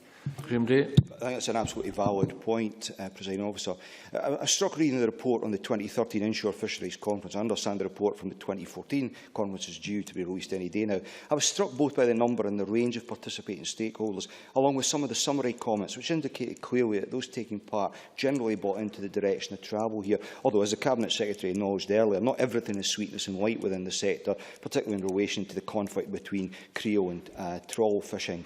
Of course, it helps that the Scottish Government has demonstrated its support for the industry with hard cash. We're 2 years into a 3-year £750,000 funding package backing the strategy, which has seen the original IFG structure expanded to cover the entire mainland coastline. And 2 months ago, the Cabinet Secretary launched a £400,000 Scottish Creel Support Fund to assist those fishermen whose livelihoods have been adversely affected by exceptionally bad weather. And that, of course, followed the setting up of a fund in 2013 to assist prawn fishermen. There is genuine partnership working going on here, and we should acknowledge that. But having mentioned the opportunity which exists to develop domestically, especially localised markets, I do want to conclude on the export situation for Scottish seafood in general. Already, Scotland's seafood makes its way to 100 countries around the globe, with salmon alone reaching out to 60 countries. 2/3 of the world's langoustines is sourced in Scotland. The combined food and drink sector overseen by this Cabinet Secretary has come a long way, up from £3.7 billion in 2007 to £5.3 billion in 2012, smashing the 2017 target of £5.1 billion already. Now we have a new target of £7.1 billion to reach 3 years from now. It has to be recognised that whisky accounts for 80% of that export activity, and the other export participants must strive to better balance that.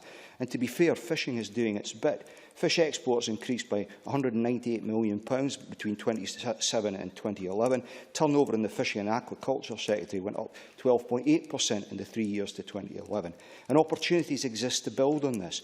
China, where annual seafood consumption rose from 11.5 kilograms per head in 1990 to 25.4 kilograms in 2004, is one. It's predicted that by 2020, that figure will have risen to 35.9 kilograms. An opening for Scottish fishing and aquaculture sector, without a doubt. Thank you, Presiding Officer. Thank you.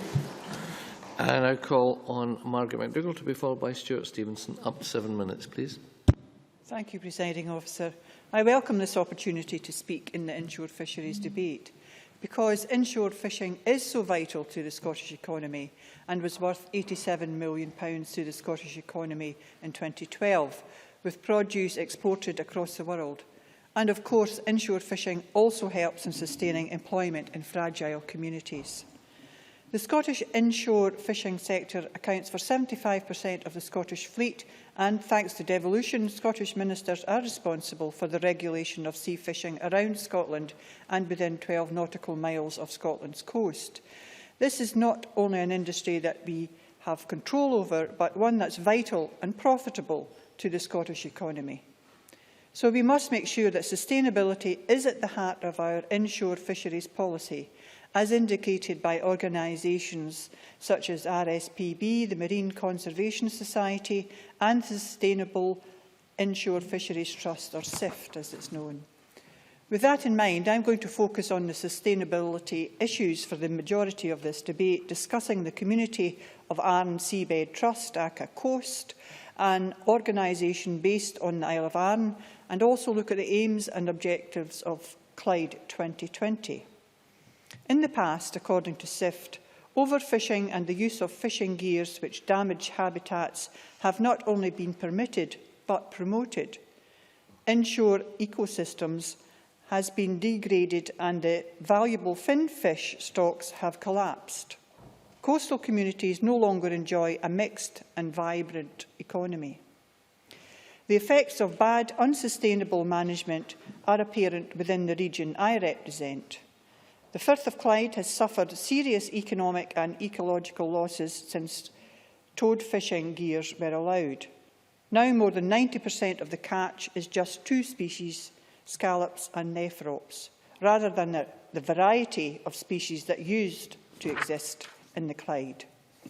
During a visit to Arran, I had a meeting with Coast, where I heard about the damage dredging had done to the seabed and the marine environment. This led to Coast not only campaigning for a marine protected area, but also for a no-take zone. The no-take zone was established in 2008 and was the first of its kind in Scotland, with the intention of not only protecting but improving the biodiversity in the area. The benefits of the no-take zone extend beyond the zone itself and help enhance sustainable fisheries, as it allows fish within the area to produce up to 100 times more eggs. The effects of this no-take zone are evident, and although it alone cannot support recovery of the Clyde, it has produced several benefits over the last 5 years. Monitoring of the no-take zone has been ongoing by the York University. They found that not only was a scallop density increasing around the zone, but it allowed populations to extend and enter a more natural state. And the scallops were also found to be larger than elsewhere. Lobster populations were also found to be increasing in density and around that zone. This has led York University to conclude that protected areas can be a useful tool in ecosystem-based fishery management, and that, by providing fishery and ecological benefits, they can allow seafloor habitats to recover while safeguarding the long-term sustainability of commercially important shellfish stocks. I'm wondering if the Cabinet Secretary could confirm today whether he is looking to establish further no-take zones in strategic areas, either in the Firth of Clyde or elsewhere. And what is being done to address the small-scale nature and lack of flexibility related to no-take zones? SIFT have proposed a more flexible plan for sustainable management of Scotland's inshore waters, wider usage of regulating orders, which will allow fishing to continue, but in a managed and sustainable way. Management through regulating orders should be both local and flexible while adopting an evidence-based approach. This would allow all types of fishing to continue, but would enable an independent management organisation to react very quickly to changes in stocks and habitats and adapt appropriately. Presiding Officer, while the proposals for establishing a regulating order in the Clyde are still at the planning stages, will the Scottish Government consider establishing an order that would bring the Clyde back up to good environmental status as part of the target for the European Union Marine Directive to achieve healthy oceans and seas by 2020. To conclude, Presiding Officer, inshore fishing is vital to Scotland's economy and is the lifeblood of many of our coastal communities. However, through mismanagement, the diversity of fishing stocks has been destroyed. We must make sure sustainability is at the heart of our inshore fisheries policy, and with no-take zones, who are a useful tool, more needs to be done to reverse the damage. And we now need to adapt a more scientific-based approach to management. By placing proper sustainable fishing management at the heart of our policy, we can allow habitats to rebuild and diversity to increase. This would increase the socio-economic benefits to coastal communities, as well as bolstering Scotland's wider economy by breathing new life into this vital sector. Thank you. Many thanks, and I now call Stuart Stevenson to be followed by Angus MacDonald. Thank you very much, Presiding Officer. I thought the most interesting contribution thus far has come from Rob Gibson, who, of course, illustrated a very general point when he said that female langoustines should have their tails clipped and thrown back, but the males should be culled, because the males are utterly dispensable. And I think I heard in his voice my wife's influence, who says, "You men, you're all useless." And the same is obviously true in the shellfish sector as well. One male shellfish in an area might be enough, the rest we can eat. But if only conservation was so simple. It just absolutely isn't. But of course, the hunter-gatherers that are represented in our inshore and offshore fishing communities are, par excellence, the conservationists who are most committed to ensuring that there is a future for fishermen and, through that, a fishermen's community as well. Sons and daughters of fishermen will only have a future in their communities if today's fishermen and the rules that government surrounds our industry with promote sustainability. And that's why when we see other species prospering, we know that stocks of food that they depend on are doing well, and therefore there are stocks for our fishermen. There is no future for our communities around our coastline unless our inshore fishing succeeds. Now, we all have to eat to live. That's of necessity. And fish and all the products of the sea are a very great part of it. And I have to say I was at a 92nd birthday on Saturday in the community cafe in Strichen, not too far from the sea. And I had the most wonderful, huge, plump, tasty, well-prepared haddock. But the inshore fisheries are delivering a great deal as well. And I navigate my way around Scotland by thinking, where did I first taste? So I can say, you know, I had my first razor clams in Harris. I first tasted a scallop in Oban. And I'm sure we can all think about places that we've been. I first ate a flukie at Achmelvich in Sutherland, which I myself had speared with my own little bit of fence wire with a bit of string, tying it onto a cane by standing in it and then taking it back to be cooked at night. So as a tourist, I was an inshore fisherman. There are species we haven't heard mentioned in the debate as well. Eels and elvers would be an example, and I would say they are absolutely wonderful additions to our food stock. And mackerel. I've fished for mackerel, standing on the shore, seeing the sea bubbling with sprats, knowing that the mackerel will be there behind it, with just a few barbed hooks in the end of the wire and a bit of silver paper attached to each hook. You could bring 6 mackerel out in a single cast if you just throw it into that melee. But our inshore fishermen and the industry fish in a more complex environment and, of course, in a properly regulated environment, not just that of the casual tourist like what I am. Rhoda Grant talked about the links between our industry, the provision of local products, and sustaining local food-based industries, our hotels, our restaurants. And of course, she is absolutely right. That is what brings people to our communities very often, that local food delivered through local inshore fisheries. So it's very important that we have a regulatory structure that supports that. And one of the things that the government has done, which I think is particularly important, is when in December 2013 we had come into force a new regulation that protects the waters that are essential for good inshore stocks. Because at the end of the day, the bottom of the food chain that is creating the food for others is often filter feeders that needs good, pure water to prosper. It needs mud that has within it a good biological load that isn't being contaminated by industrial pollution, isn't being contaminated by sewage. So therefore that regulation that has been introduced, the first in the UK replacing the European Shellfish Waters Directive, is a very important part of what our government has been doing. Now, the motions that are before us today, Presiding Officer, picking from the Labour amendment first, recognising that vital role of inshore fisheries and local economies.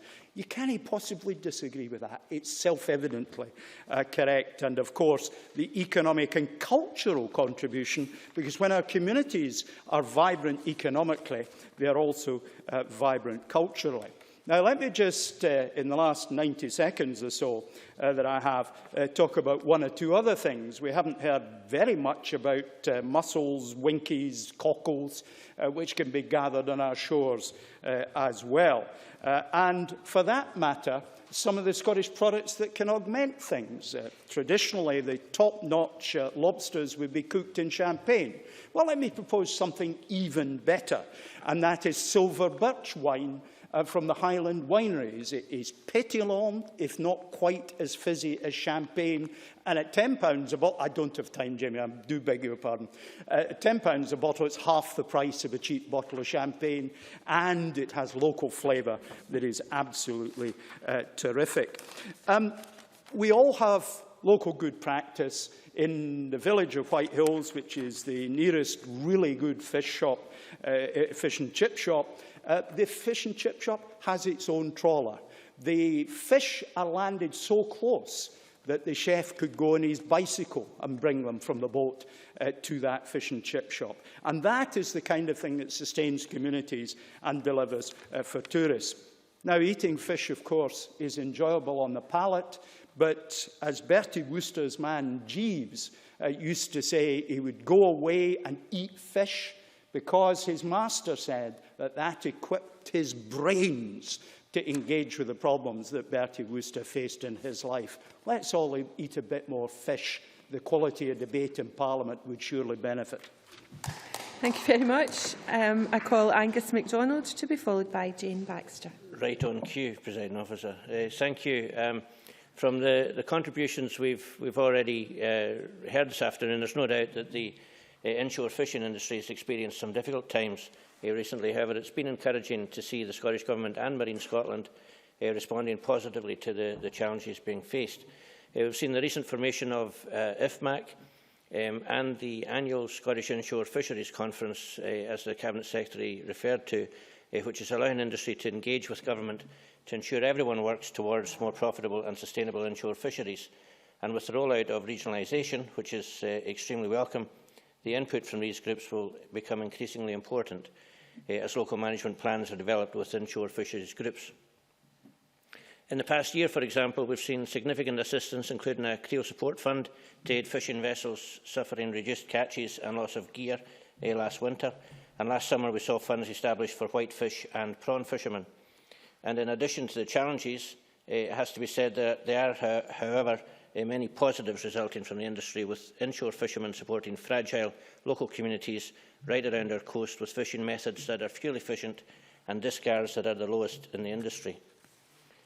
The formation of the inshore fisheries groups has resulted in a number of welcome local initiatives, with others in the pipeline, and the Cabinet Secretary referred to a number of them in his opening speech, including the development and study of lobster habitats in Orkney, a survey of cockle stocks in the Western Isles, and a project to introduce V-catching and escape panels in creels in the South West.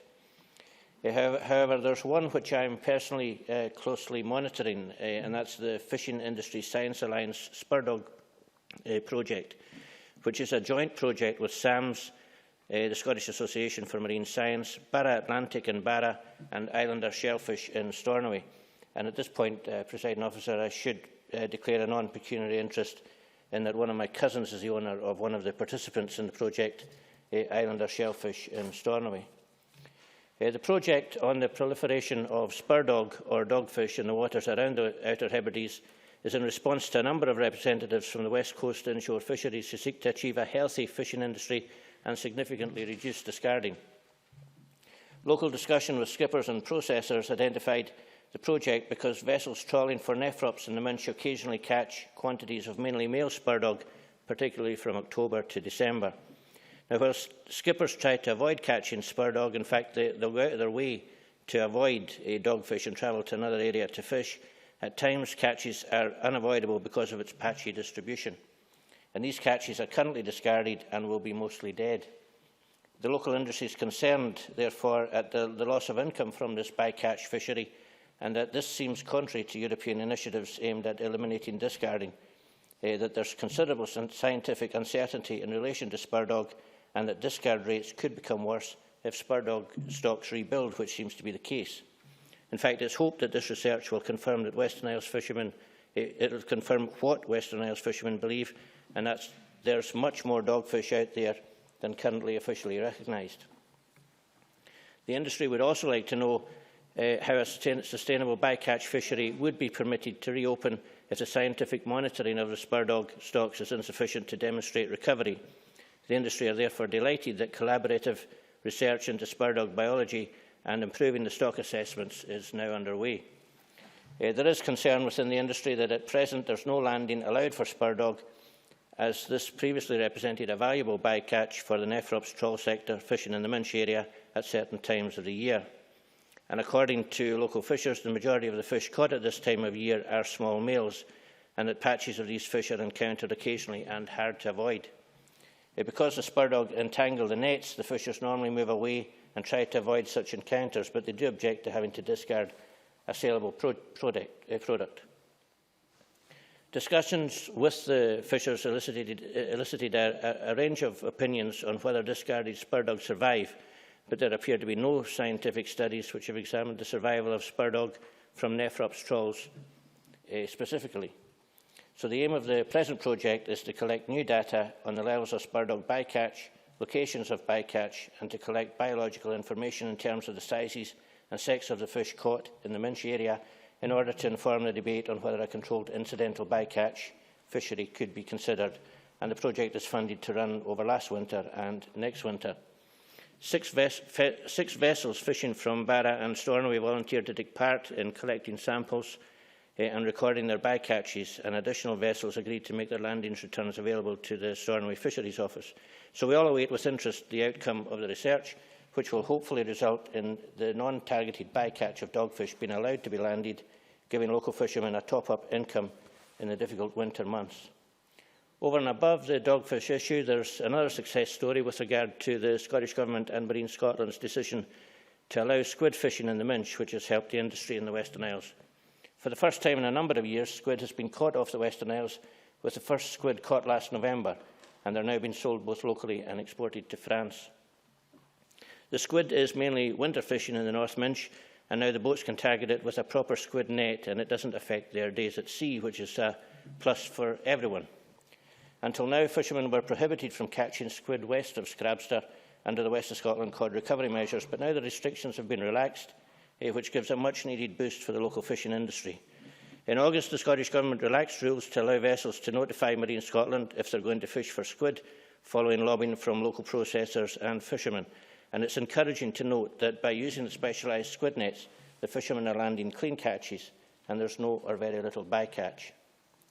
There's a great deal of potential to develop squid fishing in the Western Isles, and while it's clearly still at a very early stage, they could become very important to the local fleet.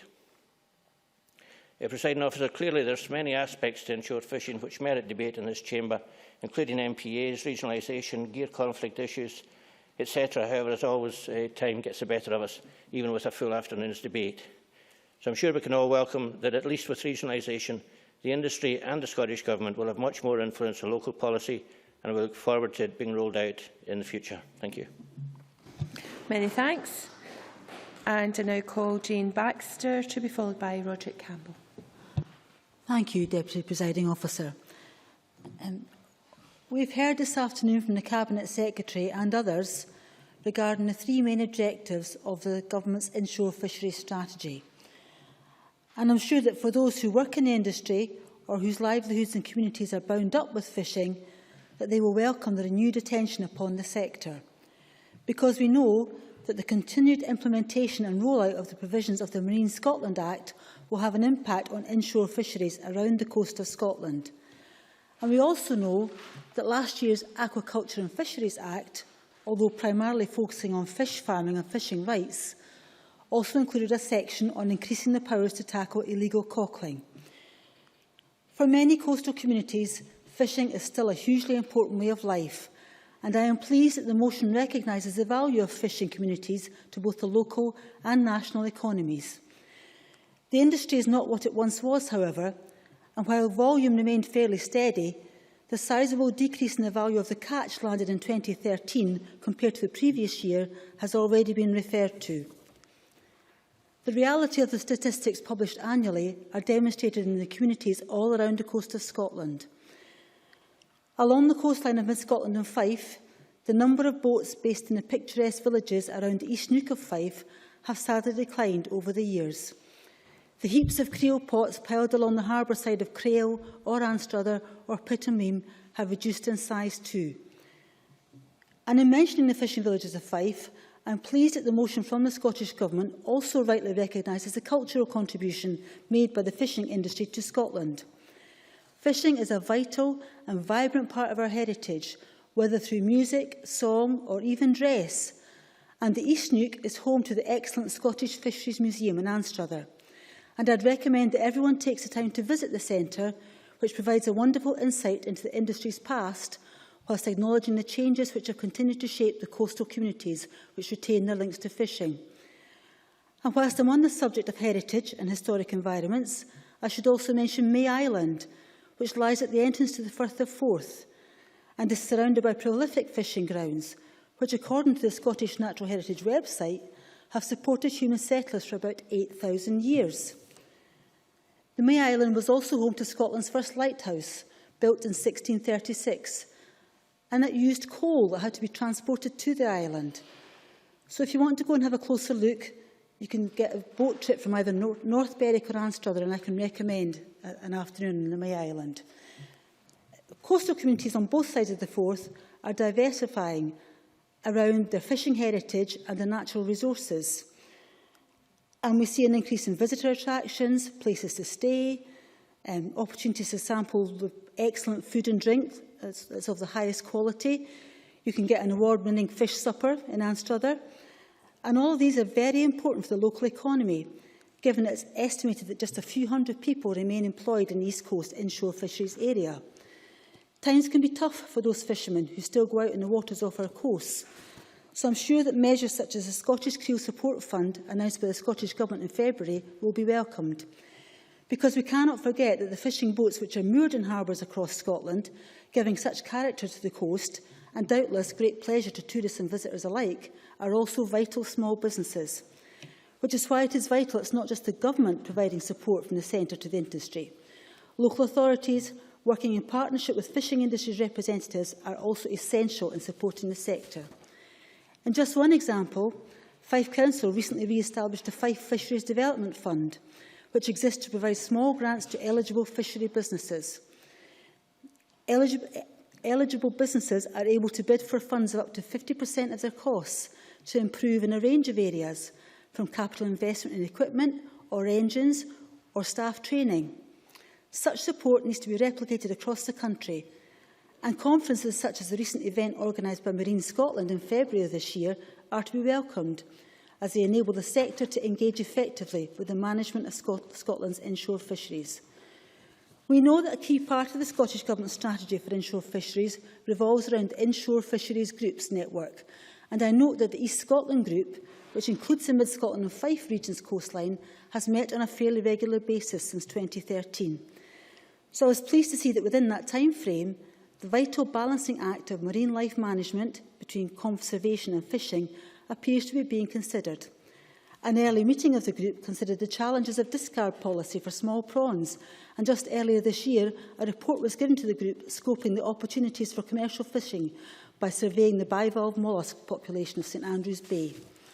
And it's precisely because of the balance between preserving marine life for future generations whilst sustaining livelihoods in the present that it is so vital, as a National Marine Plan is established and the Scottish Marine Region Planning Partnership begins to work, that the voices of the inshore fisheries groups are heard within the process. My colleague Claudia Beamish has already articulated Scottish Labour's concerns regarding the rollout of the National Marine Plan. I would add my support to those concerns, as it is vital that all the sectors with an interest in Scotland's marine environment and planning framework, and not just the inshore fishing industry, are kept informed as to the strategy for growth of marine industries while safeguarding Scotland's environmental resources. Thank you. Thank you very much. And I now call Roderick Campbell to be followed by Alison Johnston. Thank you, Presiding Officer. At 7,330 miles, Scotland's coastline is longer than that of most of the countries in the world, including, surprisingly enough, in the EU, Italy and Denmark. The exact length is a moot point because of the coastline paradox, but the point is that whatever way you look at it, with an extremely rugged silhouette featuring inland coves, peninsulas and around 800 islands, the Scottish coastline is deceptively long and accounts for well over half of the UK coastline. Why is this important? Because the vast extent of our coastline demonstrates just how important the fishing industry is to Scotland, both at a national level and to local communities. We know, as others have said, that inshore fishing supports, at least in part, around 75% of the entire Scottish fleet, with a catch value of around 90 million annually. 90 million is not small beer, and when split between local communities, it's a potential gold mine. The real value of inshore fishing is that the industry provides livelihoods for thousands of people in some of the most remote and rural parts of Scotland, and with that, the economic well-being of the areas in which they live. The position in North East Fife, sadly, is one of declining returns. Between 2007 and 2011, for example, there were 1,000 fewer voyages taken by fishing vessels, resulting in a reduced catch quantity. Thankfully, there was only a slight reduction in monetary intake in that period, but the Scottish fishing industry as a whole has taken a battering in recent times. There are many reasons why that is the case, partly because of declining stocks due to poor management at an EU level, partly because of natural environmental changes, including bad weather in recent years, and partly because we have a huge structural change in the economy. I know that some boats in Pitt and Weem suffered as a result of every one of these factors, but I'm delighted that the Scottish Government is working to assist in a number of ways that I shall come to shortly. Inshore fishing is not something we can afford to lose, and the Scottish Government is right to be taking steps to strengthen and support the industry for the years ahead. The legislation that guides our approach, the Inshore Fishing Scotland Act 1984, is now 30 years old. However, the updated inshore fisheries strategy was announced by Richard Lockheed some 2 years ago, and it continues to adapt and develop according to need through the work of the Regional Inshore Fisheries Group, supported by the Scottish Government with substantial investment. Part of the Scottish Government's renewed commitment through its agency, Marine Scotland, was, of course, to hold a national conference on inshore fishing, and this year's conference took place on the 28th of March in Perth. I was pleased that the Cabinet Secretary was able to make a positive contribution to the conference. The inshore fishing industry is fragile, and when things go wrong, we need to be able to respond flexibly. It's no exaggeration to say that Scottish Government support has been crucial in allowing some East Nuke vessels to remain at sea. Inshore fisheries, particularly in North East Fife, are dependent on small fishing vessels, and there is a very real concern that what has been perceived as a triple whammy of the worst fishing year in the past 45 years in 2012, an inability to fish on the west coast, combined by overfishing of local waters by visiting northeast of Scotland vessels, has taken its toll. There is a discussion about a no-take zone as far as North East Scotland vessels are concerned. I understand that those discussions are continuing, but I'm pleased that at least as far as 2013 is concerned, there has been no migration from North East Scotland vessels into the Forth Estuary. But it's quite clear, of course, that smaller vessels may not benefit from sufficient assistance to help them recover compared to larger vessels. But I'm also delighted the Scottish Government has taken action to help via the Creel Support Fund, even though I know, as far as some of my constituents are concerned, the 20,000 limit poses difficulties. But I certainly hope to see further cooperation and assistance with and for smaller vessels. And we also need to take environmental measures such as the protection of the seabed to preserve shellfish growing areas.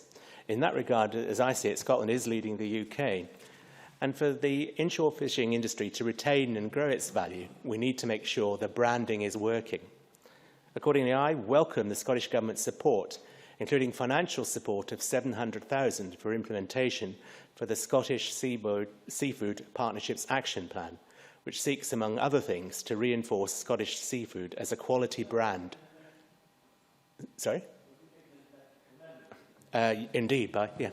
Jamie McGregor. I thank the member for taking an intervention. In talking about seafood as a special Scottish product, would he agree with me that seafood cabins, like the one that exists on Oban Pier and another one in Argyll at Skip Ness, have become very popular and give people the chance to eat seafood at a very reasonable price rather than in high-class restaurants, which tend to be more expensive? Thank you, Roderick Campbell, and I can give you the time back.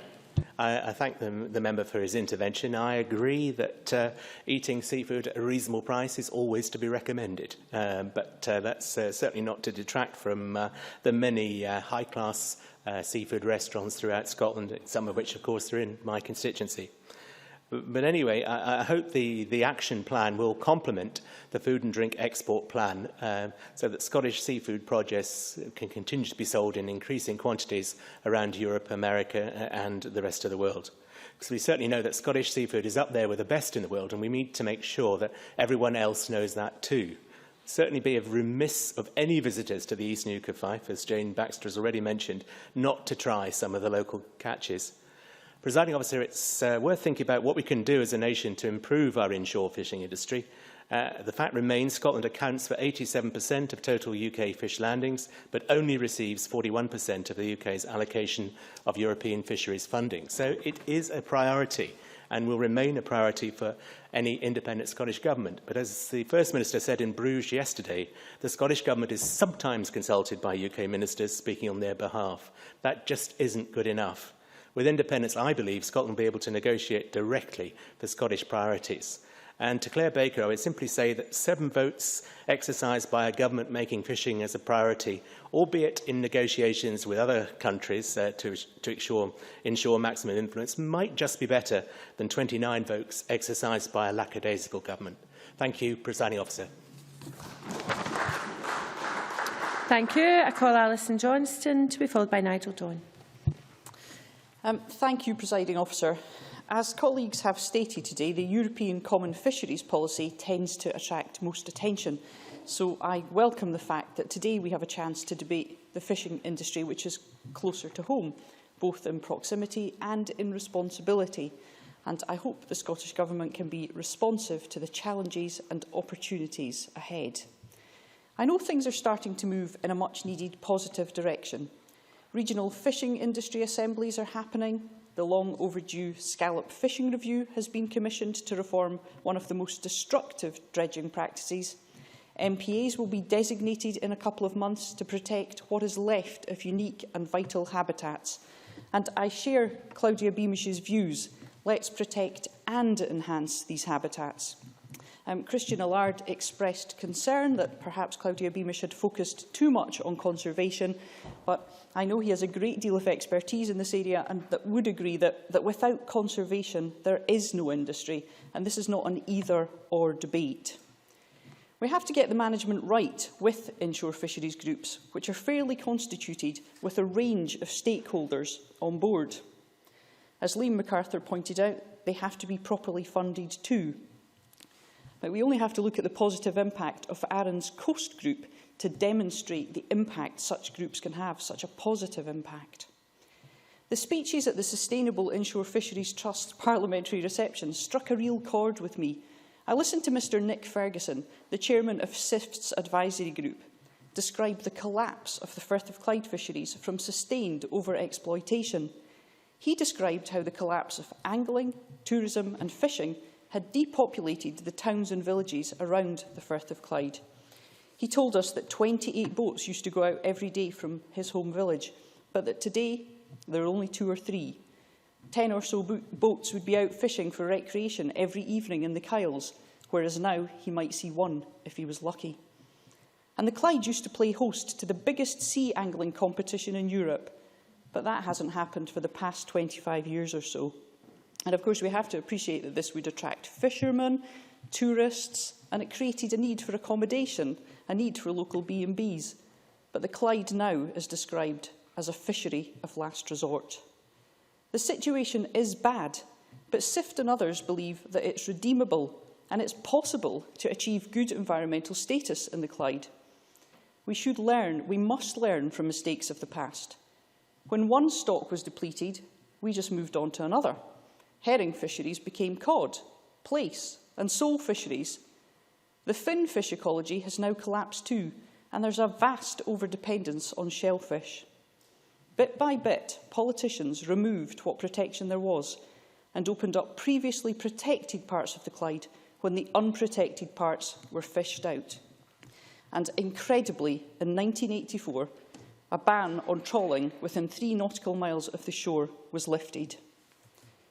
Presiding Officer, the marine protected areas to be finalised over the next couple of months and the Clyde 2020 plan give us an opportunity to do things differently in all the IFG areas. We need the right framework of protections and leadership from local people, local businessmen and a range of stakeholders who live in and understand the areas concerned and who also understand the vast potential that exists for jobs to be created in recreational angling and tourism. What struck me about the SIFT recovery plan is that it is classic, practical green thinking. It involves local control of resources and it's based on a clear understanding that sustaining a healthy environment is the foundation that is needed for a healthy economy, for jobs, for people's well-being and for the well-being of the seas that sustain them. Rob Gibson, speaking about well-being, we know that fish is very good for us, and Rob Gibson, in his contribution, exploded the myth of supermarket choice. He finds more choice in a wee travelling fish van than he would in his local supermarket. I'd like to get the chance to visit that fish van one day. Okay, thank you. Presiding Officer, the motion today refers to a strategy. I'm afraid that I can't quite find a strategy. Government officials pointed me towards a press release from 2012. And if this is actually where we are, then there's serious work to do. Now, I don't doubt for a minute that there is work going on, but if it is all behind the scenes, the government is failing us on accountability, and I would appreciate the Cabinet Secretary sharing that progress with us as soon as possible. Presiding Officer, I'd like to make one last point. Browsing the management plans for the IFGs, one theme to emerge quite strongly is the lack of data and any kind of quality baseline information on the health of most fish stocks. This sort of information is absolutely crucial to any attempt at sustainable management.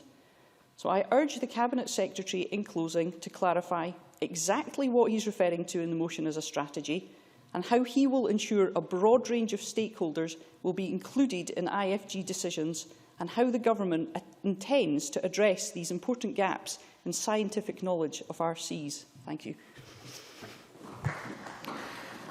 Many thanks. And before I call our final speaker, can I just remind the Chamber that all those who participated in the debate should return to the Chamber for closing speeches. And I now call Nigel Dawn.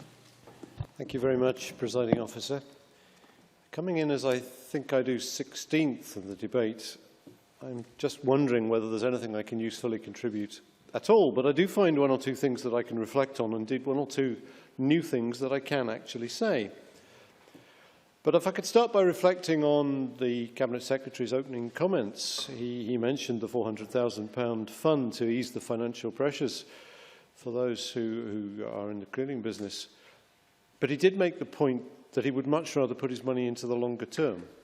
And I think that is actually a point which has been pretty much reflected around the Chamber, that we do see fishing, inshore and indeed offshore, of course, in deep water, as a long-term part of Scotland's economy, culture and life.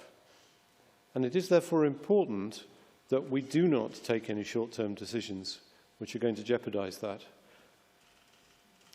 I'm also aware of the fact that inshore fishery operates in, by definition, shallow waters, largely, where there is also a lot of wildlife, especially perhaps cliff-based birds, and indeed seals have been mentioned, who have other interests in the fish which our fishermen might want to catch. But there are also pleasure boats. There are some hardy folk who go surfing. And there are numerous other waterborne activities, which we have somehow or other to fit into the mix and which need to be accommodated in getting the whole system right. And that just sends me back to the point that however we choose to manage our inshore waters, it does need to be a collective, an issue to which I will return. I do actually have a very happy memory of inshore fishing in my constituency. Murray McBay and Company is a long-established business in Johnshaven, just up the coast in my constituency. And I was reflecting that without a business like that, a place like Johnshaven would actually be a commuter village. And I suspect that that is an experience that many of us see in other places. I suspect the Fife Coast would struggle to be anything much else. And so actually there's a cultural significance and an economic diversity which is brought by those kind of businesses. But my memory, and I'm sorry I didn't know I was going to speak into this debate because I would have brought it from home, is of a photograph that was taken by the Courier in 2011. I was visiting Murray McBay, and there's a photo of me and the First Minister and Eva McBay who runs that. Now that's a pretty good photo under any circumstances. But actually we have the picture of the First Minister holding a lobster like that. And I have not seen a bigger beaming face on him. It's an absolutely fabulous photo. Wonderful if you happen to be the local candidate and it's a few weeks before an election. But it actually sums up what that local industry is about and what fabulous products we have. Graham Day also referred to lifeboats, another part of the mix in coastal communities. And he referred to the news that a Shannon-class boat will be going to Arbroath. Well, the first one's coming to Montrose, I have to say. And there are also other and smaller inshore boats based there and up the coast, which I represent. But I would bring to the Chamber's attention, and should you ever be in our part of the world, that would be good, to the Maggie Law Museum in Gurdon, because actually that celebrates in a place the size of a small garage almost, an original, shall I say, inshore lifeboat with oars, which, as I understand it, rescued over 100 folk over the years in that fishing community. It was paid for by the local community, quite literally penny, by week by week. And I think that sums up for me the way these communities used to work. It's an insight into the difficulties that they have, though we have new technology. And it's the way we need to enable those communities to be sustained. But lastly, I'd like to pick up on the bigger issue of climate change. And notice that one of the results which I think we're already seeing is that fish are moving around. If I can pick up very briefly on some information from marine climate change impacts from the partnership, Marine Climate Change Impacts Partnership. In the North Sea, a large number of cold fish species, they suggest cod and lemon sole, have deepened on an average of 5.5 metres in the past decade. Conversely, some warm water species have moved into shallower water, for example, sole, by a little over 7 metres over the same period. Now, the consequence of that kind of movement is that the fish that were just round the head in shallow waters may actually no longer be there. The boat which you have used in the past to get out there, and indeed some of the gear you may want to use, is no longer appropriate because that stock's moved. And so I would like in closing to echo the comment which Alison Johnson amongst others made, which is that we do need good science. We do actually, as far as we can, need to understand where the stocks are, not just how healthy they are, but literally where they are, what they're doing. The more marine biology we can actually understand, the better the decisions we'll be able to make within our communities. Thank you. Many thanks, and we now turn to the closing speeches, and I call on Alex Ferguson with around 8 minutes, please. Thank you, Deputy Presiding Officer. In these increasingly tense political times, I think it's good to participate in a debate that proves that broad consensus can still come to the fore. And I'm happy to note that by universal recognition across the Chamber this afternoon of the vital importance of the health and sustainability of Scotland's inshore water and fisheries, that consensus seems to have been broadly achieved this afternoon, with 1 or 2 notable exceptions. Our inshore waters have, of course, long provided a rich source of wealth for our coastal communities, and they've yielded a diverse bounty over the years.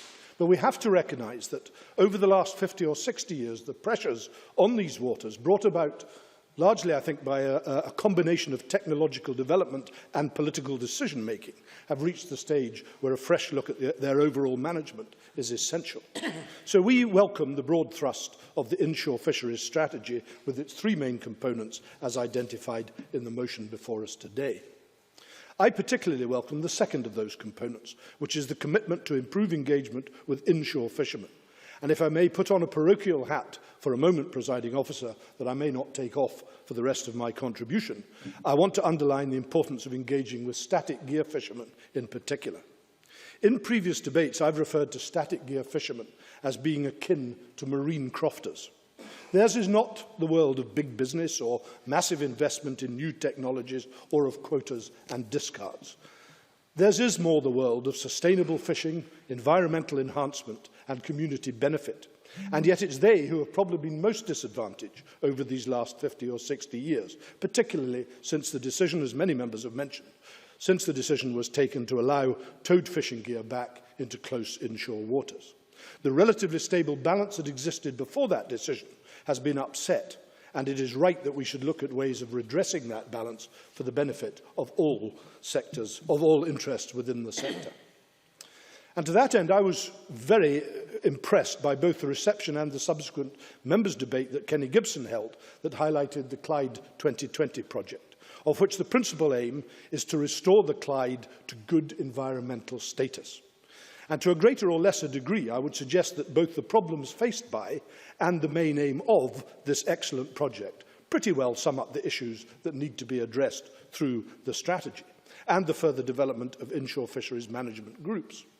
I think the paramount strength of the structure of those groups is the use of local knowledge in tailoring the management of local waters to specific local needs. Localism, Presiding Officer, is not something that I'm likely to argue with. Now, if the aim of restoring good environmental status really is to be a priority within this strategy, as it certainly should be, then I believe that the government has to do more to support new technology in the sector. We cannot escape the fact that dredging for scallops, one of the most sought-after products of these fisheries, with over £30 million worth landed by Scottish vessels every year, can and often does have a detrimental impact on the seabed. It is not, as Claudia Beamish, I think, pointed out, a particularly friendly, environmentally friendly form of fishing. Several members have highlighted the role that technology has to play in addressing this issue. Now, in seeking to produce a more environmentally acceptable design of dredge, a constituent of mine has invested over £100,000 in developing what he calls the Enviro Dredge. It is a very impressive piece of kit. By using spring-loaded tines instead of fixed tines, and by ensuring that the steel net of the dredge rolls along the seabed rather than is dragged along it, the Enviro dredge hugely reduces environmental damage. And furthermore, it reduces the fuel costs to skippers by between 25 to 30%. It causes considerably less damage to the scallops themselves, giving an improved meat yield, and it is the most perfect example of a win-win development that I've come across for many a long time. Now, throughout its development to date, my constituent has sought assistance from Scottish Enterprise and from Marine Scotland. And this brings me to the essence of my intervention on the Cabinet Secretary during his opening speech on government support for technological innovation. Scottish Enterprise has been verbally very helpful, but financially almost impotent. And Marine Scotland, other than providing minimal assistance to one of the very early trials of the Enviro dredge, might as well not have existed in terms of supporting the development of this exciting piece of Scottish marine technology that could have a major international impact. His current efforts to correspond with Marine Scotland, as I confirmed this morning, on the next phase of development have not even been acknowledged. Now, I want to contrast that with the actions of the French fishing cooperative from Normandy, OPBN. This will no doubt be music to Christian Allard's ears. But about 2 years ago, that cooperative heard about the Enviro dredge. It contacted Caen University, which in turn contacted the French government, and they have jointly run trials over the last 2 years. Trials that I understand are now being taken to a second phase due to the immensely successful outcome of the first. So we have a uniquely Scottish product in development that would clearly have a major positive impact on our inshore fisheries from the point of view of environmental impact, quality of catch and carbon footprint, on which Scottish Government agencies have offered verbal support at best, but essentially turned their backs on other aspects of that technology. And that is frankly not good enough from a government that insists that it has the best interests of all things Scottish at heart. And I would ask that the Cabinet Secretary might agree to meet with me to see how the further development of this fantastic Scottish technology can be properly supported by Scottish resources. Finally, Presiding Officer, I cannot speak on this subject without mentioning the immense shellfish potential of the Solway Firth, something that Elaine Murray touched on. Potential that has been decimated in recent years by illegal cockle harvesting and in recent months by the illegal electro-fishing of razor clams. I am reliably told that up to 42 boats have been reported in Luce Bay engaged in this illegal activity in a single day. That is not a little local poaching, Presiding Officer, that is big business. Now, I really welcome Scottish Government developments that are taking place regarding the cockle fishing, in which I have been heavily involved, but I would seek the Government's assurance that it will address the razor clam issue every bit as seriously and every bit as urgently, because the shellfish potential of the Solway is immense, Presiding Officer, but is currently virtually untapped. It needs Government support to develop, and it needs it badly. In closing, Presiding Officer, the Cabinet Secretary and many others have mentioned the establishment of things such as of MPAs, the development of marine renewables and other initiatives that have come forward in recent times. All of these developments bring great challenges with them. There are still many questions that require answering, and we have to provide those answers if we are to correct the imbalance that currently exists. This has been a generally positive debate, Presiding Officer, which I welcomed. We will support both the Labour amendment and the Government motion. Thank you, Presiding Officer. Many thanks. And I now call on Claire Baker with around 9 minutes, please. Thank you, Presiding Officer. I'm pleased to be closing today's debate. And Scotland is a coastal nation. We have over 6,000 miles of coastline, and the majority of MSPs in this Parliament do represent a coastal area. As a Fife MSP, I remember at school learning that Fife was a peninsula, and the shape of the terrier's head traces a coastline which is rich in history. With over 100 miles of coastline, Fife's history as a leisure, industrial, maritime, trading, fishing region has all been shaped by its coastline. King James IV of Scotland described Fife as a beggar's mantle fringed with gold, the golden fringe being the coast and its chain of little ports with their thriving fishing fleets and rich trading links. But with industrialisation, Fife's economy and its focus turned increasingly away from the coast and towards coal mining.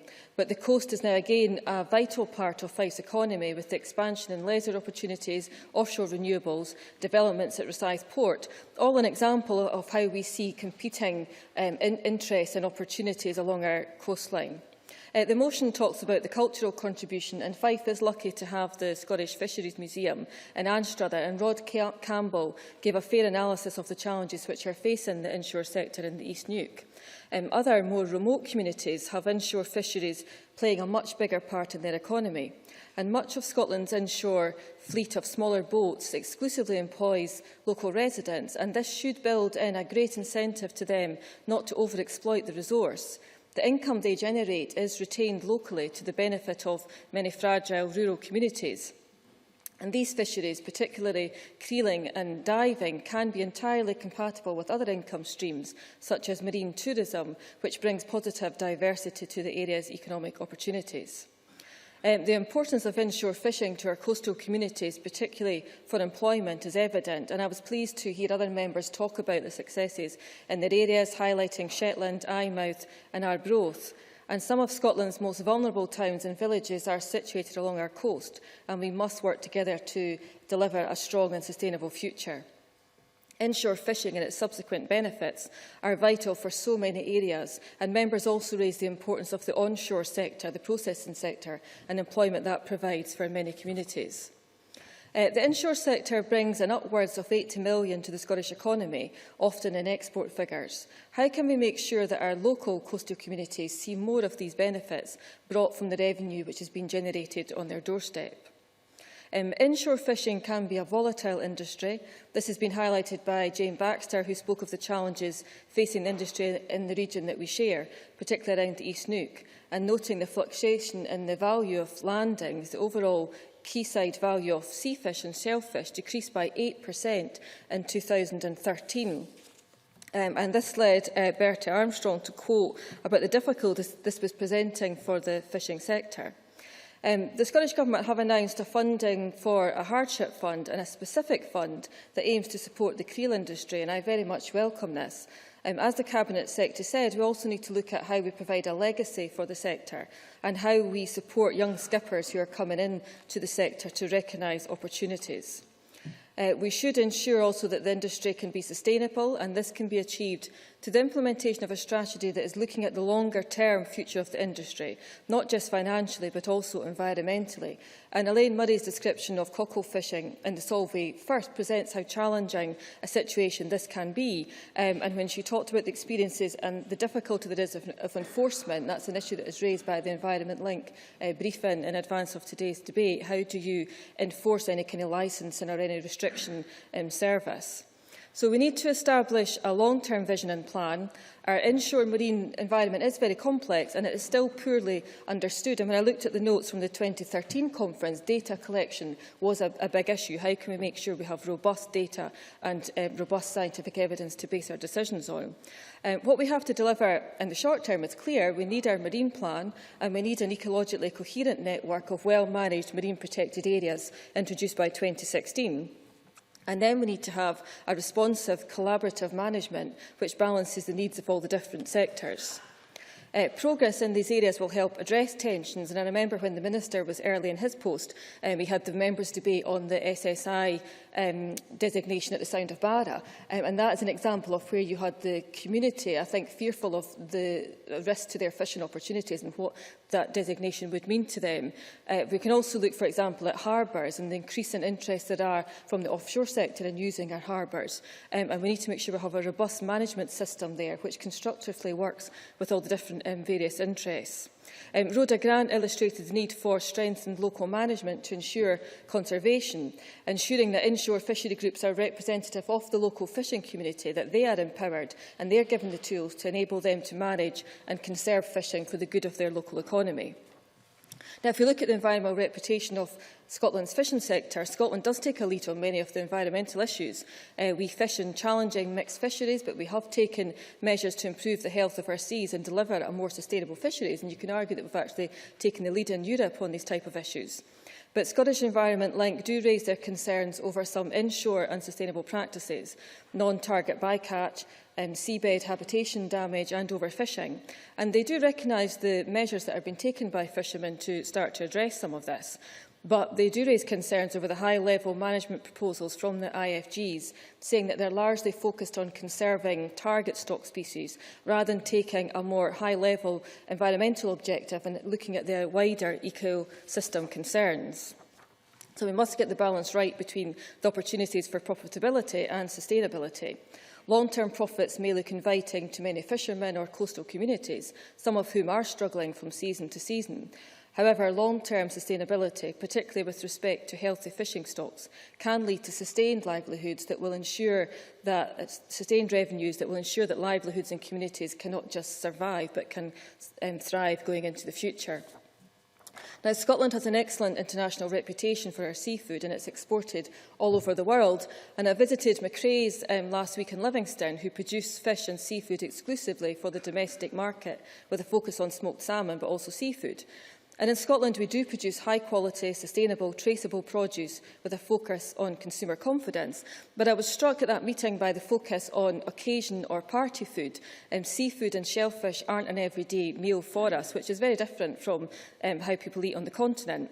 And we need to do all we can to promote seafood, and I took part last year in Sainsbury's Switch the Fish campaign, which was encouraging people to eat Scottish mussels rather than prawns. And I follow Fish as the Dish Twitter recipes, which encourages encourages consumption, trying to change consumer behaviour. We do need more marketing initiatives, and I welcome the Cabinet Secretary's confirmation of increased support for Seafood Scotland.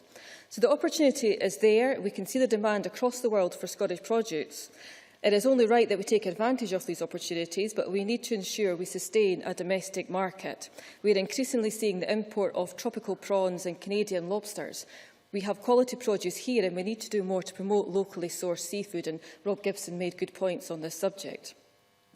There is no report yet that I could see from this year's seafood conference, but looking at last year's report, there was a big debate around certification. And while certification was recognised as an indication of good management and sustainability, it wasn't considered to have shown increased financial returns for the fishermen. It was viewed as costly and over-onerous. And I don't think the Cabinet Secretary could give an update on discussions with the Marine Stewardship Council around this issue. SIFT, in the briefing for the debate, also raised important concerns over the contrast between Scotland and England. And in October, they said there is little doubt that the management and compliance monitoring of Scotland's inshore waters is being starved of resources and falls far behind the situation in England. In essence, Scotland is trying to manage inshore fisheries that cover almost twice the length of England's coast, with less than 25% of the budget. Now, of course, England does not have the same deep-sea fishing sector as Scotland, and their focus may lie elsewhere. And we perhaps see that they have a different emphasis also in the decision by the UK Fisheries Minister to redistribute some fishing quota away from the major operators in favour of the smaller-scale fishermen. And SIFT have described this move as signifying a shift towards recognising the importance of the small boat inshore fleet and confirming that fishery is a public resource that should be managed for the benefit of the many rather than the few.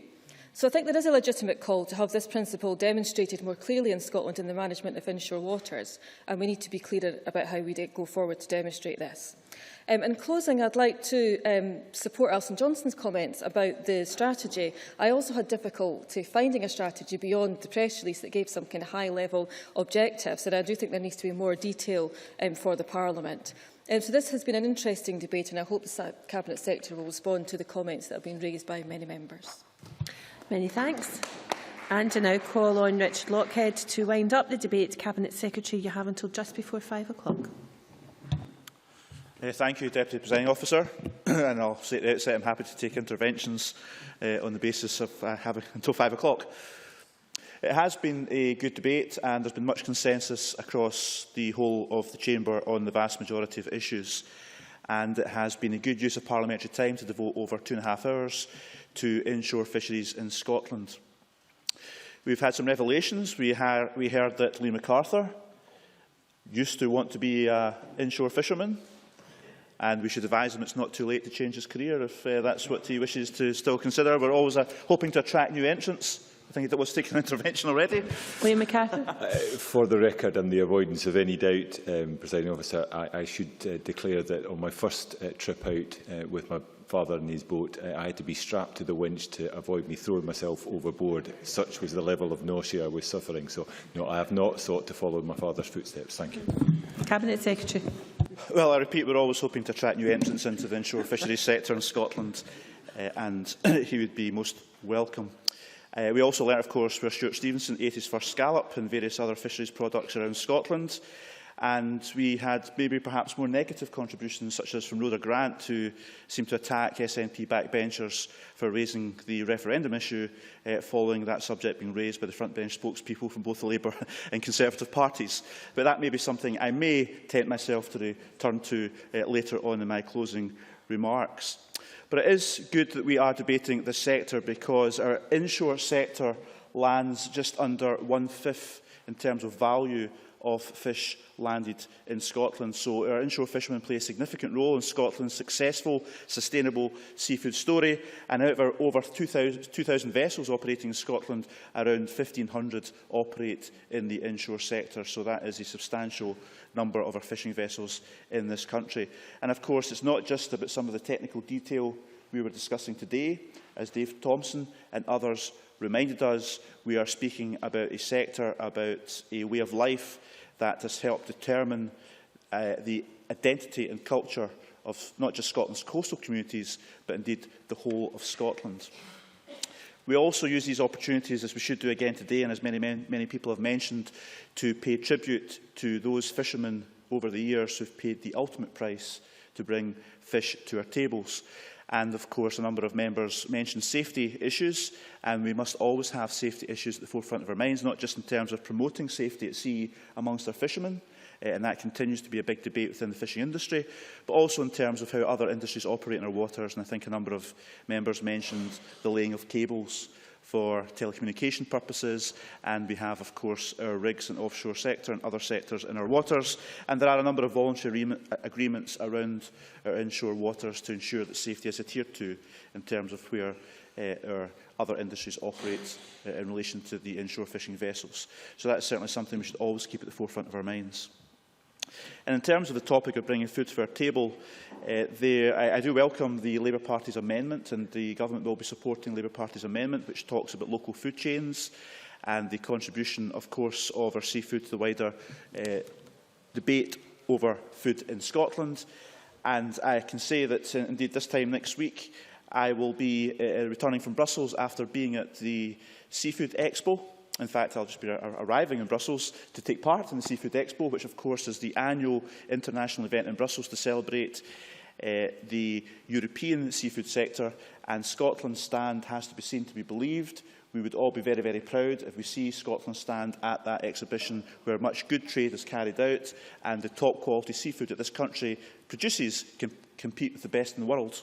Claudia Beamish. I thank the Cabinet Secretary for allowing that intervention. It was really just to ask Scottish Government if there are plans that can be worked at across the parties and with the stakeholders in terms of the raising of awareness of the different types of fish in schools like Dennis Robertson highlighted and is highlighted in our motion.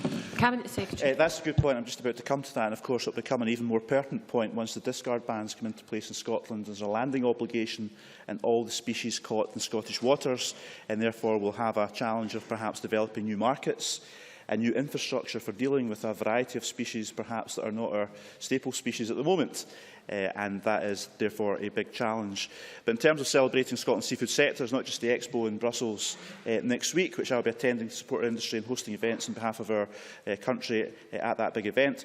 Indeed, on Friday of this week, I'm going to White Hills in Bamshire, where I'm opening the new dining room extension at the Seafield Arms, which is an establishment owned by a local fishing family. So I have no doubt this will be another example of a restaurant in Scotland serving good local seafood produce as well. And indeed, picking up on Claudia Beamish's point about in our schools, and Dennis Robertson raised this as well, There is a Seafood in Schools project which is funded by the Scottish Government, and we support Seafood Scotland in delivering that in Scotland's schools.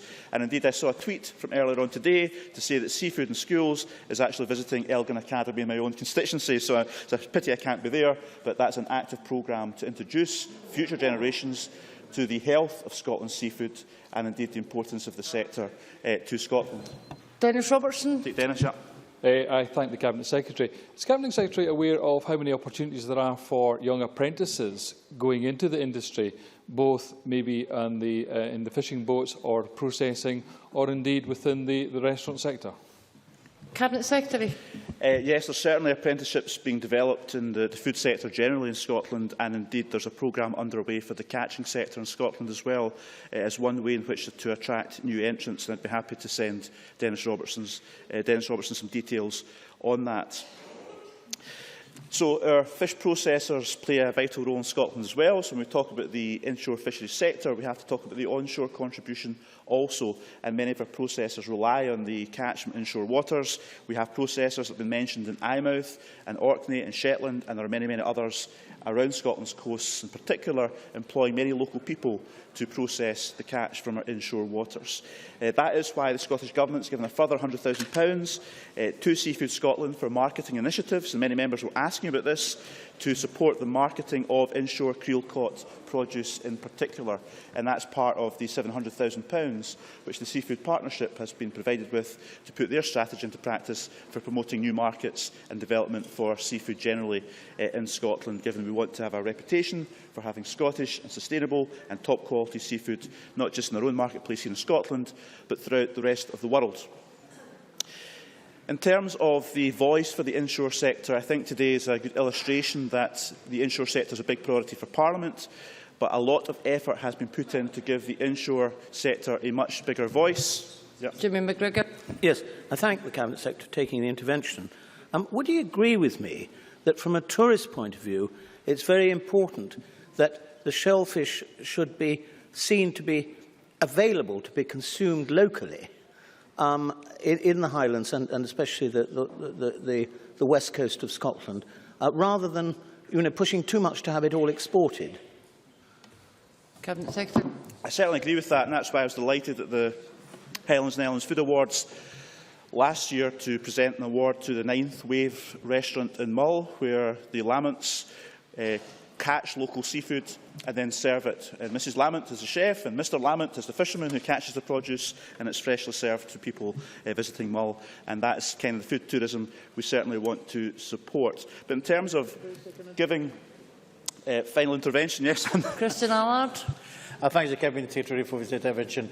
Just to follow up what Jimmy McGregor said, I think it's very important for the tourists as well who come to this country that they can recognise what they are buying is Scottish fish. So how are we getting on to make sure that we can label all our fish as Scottish fish? Another important issue, if we had our own voice in Europe, of course, we'd have a direct say over fish labelling. But in the meantime, we're promoting Taste the Best, which is a certification for restaurants, hotels in Scotland that serve and source local produce and explain to the customer where the produce is from. And of course, seafood is a central part of that.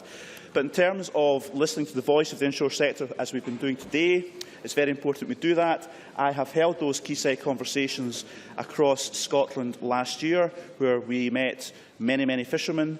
And, of course, I mentioned last Friday I met over 70 fishermen in Peterhead as part of our regional fisheries assemblies. I held Q&As at the Aberdeen Fishing Expo last year as well, impromptu Q&As with 40 or 50 fishermen. Not my easy experiences I have in this job, but I do that because I engage directly with our fishing industry. I do not recall any minister doing that in the 8 years the Labour Lib Dem coalition government was in office. Therefore, I think it's about rich to be criticised from the Labour benches for not engaging with our fishing sector. I think I'm out of time. My 15 minutes has disappeared and I'm down to 4 minutes. Apologies to Alec Ferguson. To further promote listening to the fisherman's voice, that's why we're promoting the concept of co-management, and we've set up the Inshore Fisheries Management and Conservation Group, so it is taken forward with co-management. And of course, there was mention of the government's strategy for inshore fishing and the fact it's only high-level objectives, and that is correct. We've only published high-level objectives as part of our strategy because we want the detail to be populated by the bottom-up approach of our inshore fisheries groups and at grassroots level. We think that's really, really important, and many members have called for that approach, and that's exactly what we are supporting. But of course, there are tools in the box for the inshore fisheries groups to use. There are the regulating orders. I think Rhoda Grant mentioned that, Lee MacArthur, Rob Gibson, and these are available as management tools to be at the disposal of the fisheries managers, and of course, inshore fisheries groups can make suggestions to bring them forward if they want.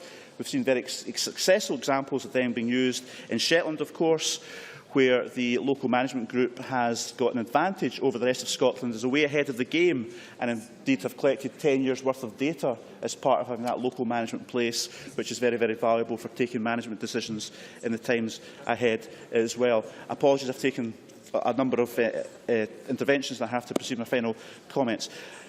We've also held our 2 national conferences for the inshore fisheries sector in Scotland as well. They were very, very well attended. There was environmental interest there, as well as the fishermen themselves and scientists and public agencies. And that is certainly the way forward, is working together. And again, that shows a new focus on the future of the inshore fisheries sector in Scotland. But we are taking action. This is not just about talk at conferences or in inshore fisheries groups. We're taking action.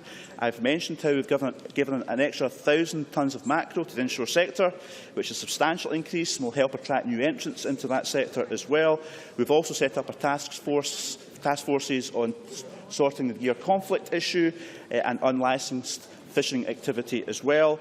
And we have other initiatives such as Clyde 2020, which was mentioned by a number of speakers. It's very, very important to say the Clyde is not a desert. There are fish stocks in the Clyde, but we all recognise that while we welcome the fact it's not a desert, it has to be regenerated and it has to recover, and that's why we have this initiative in place to try and get that happening by 2020, and that's something that's widely supported across not just communities in the Clyde, but across this chamber as well.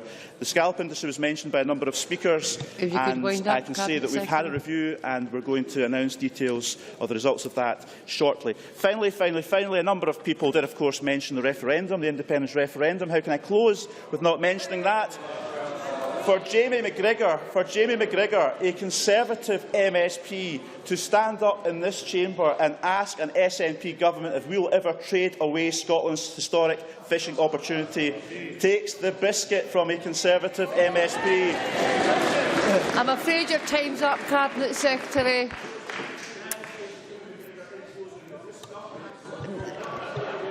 Your time's up. That concludes the debate on inshore fisheries. Cabinet Secretary, can you sit down, please? The next item of business is consideration of motion number 9538 in the name of John Swinney on the deregulation bill, UK legislation. Call on John Swinney to move the motion. Cabinet Secretary. Question on this motion will be put at decision time, to which we now come. There are 3 questions to be put as a result of today's business. The first question is amendment number 9836.1 in the name of Claudia Beamish, which seeks to amend motion number 9836 in the name of Richard Lockhead on inshore fisheries be agreed to. Are we all agreed? Yes. The amendment is therefore agreed to. The next question is that motion number 9836 in the name of Richard Lockhead as amended on inshore fisheries be agreed to. Are we all agreed?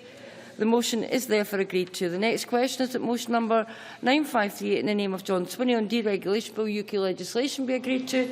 Are we all agreed? The motion is therefore agreed to. That concludes decision time.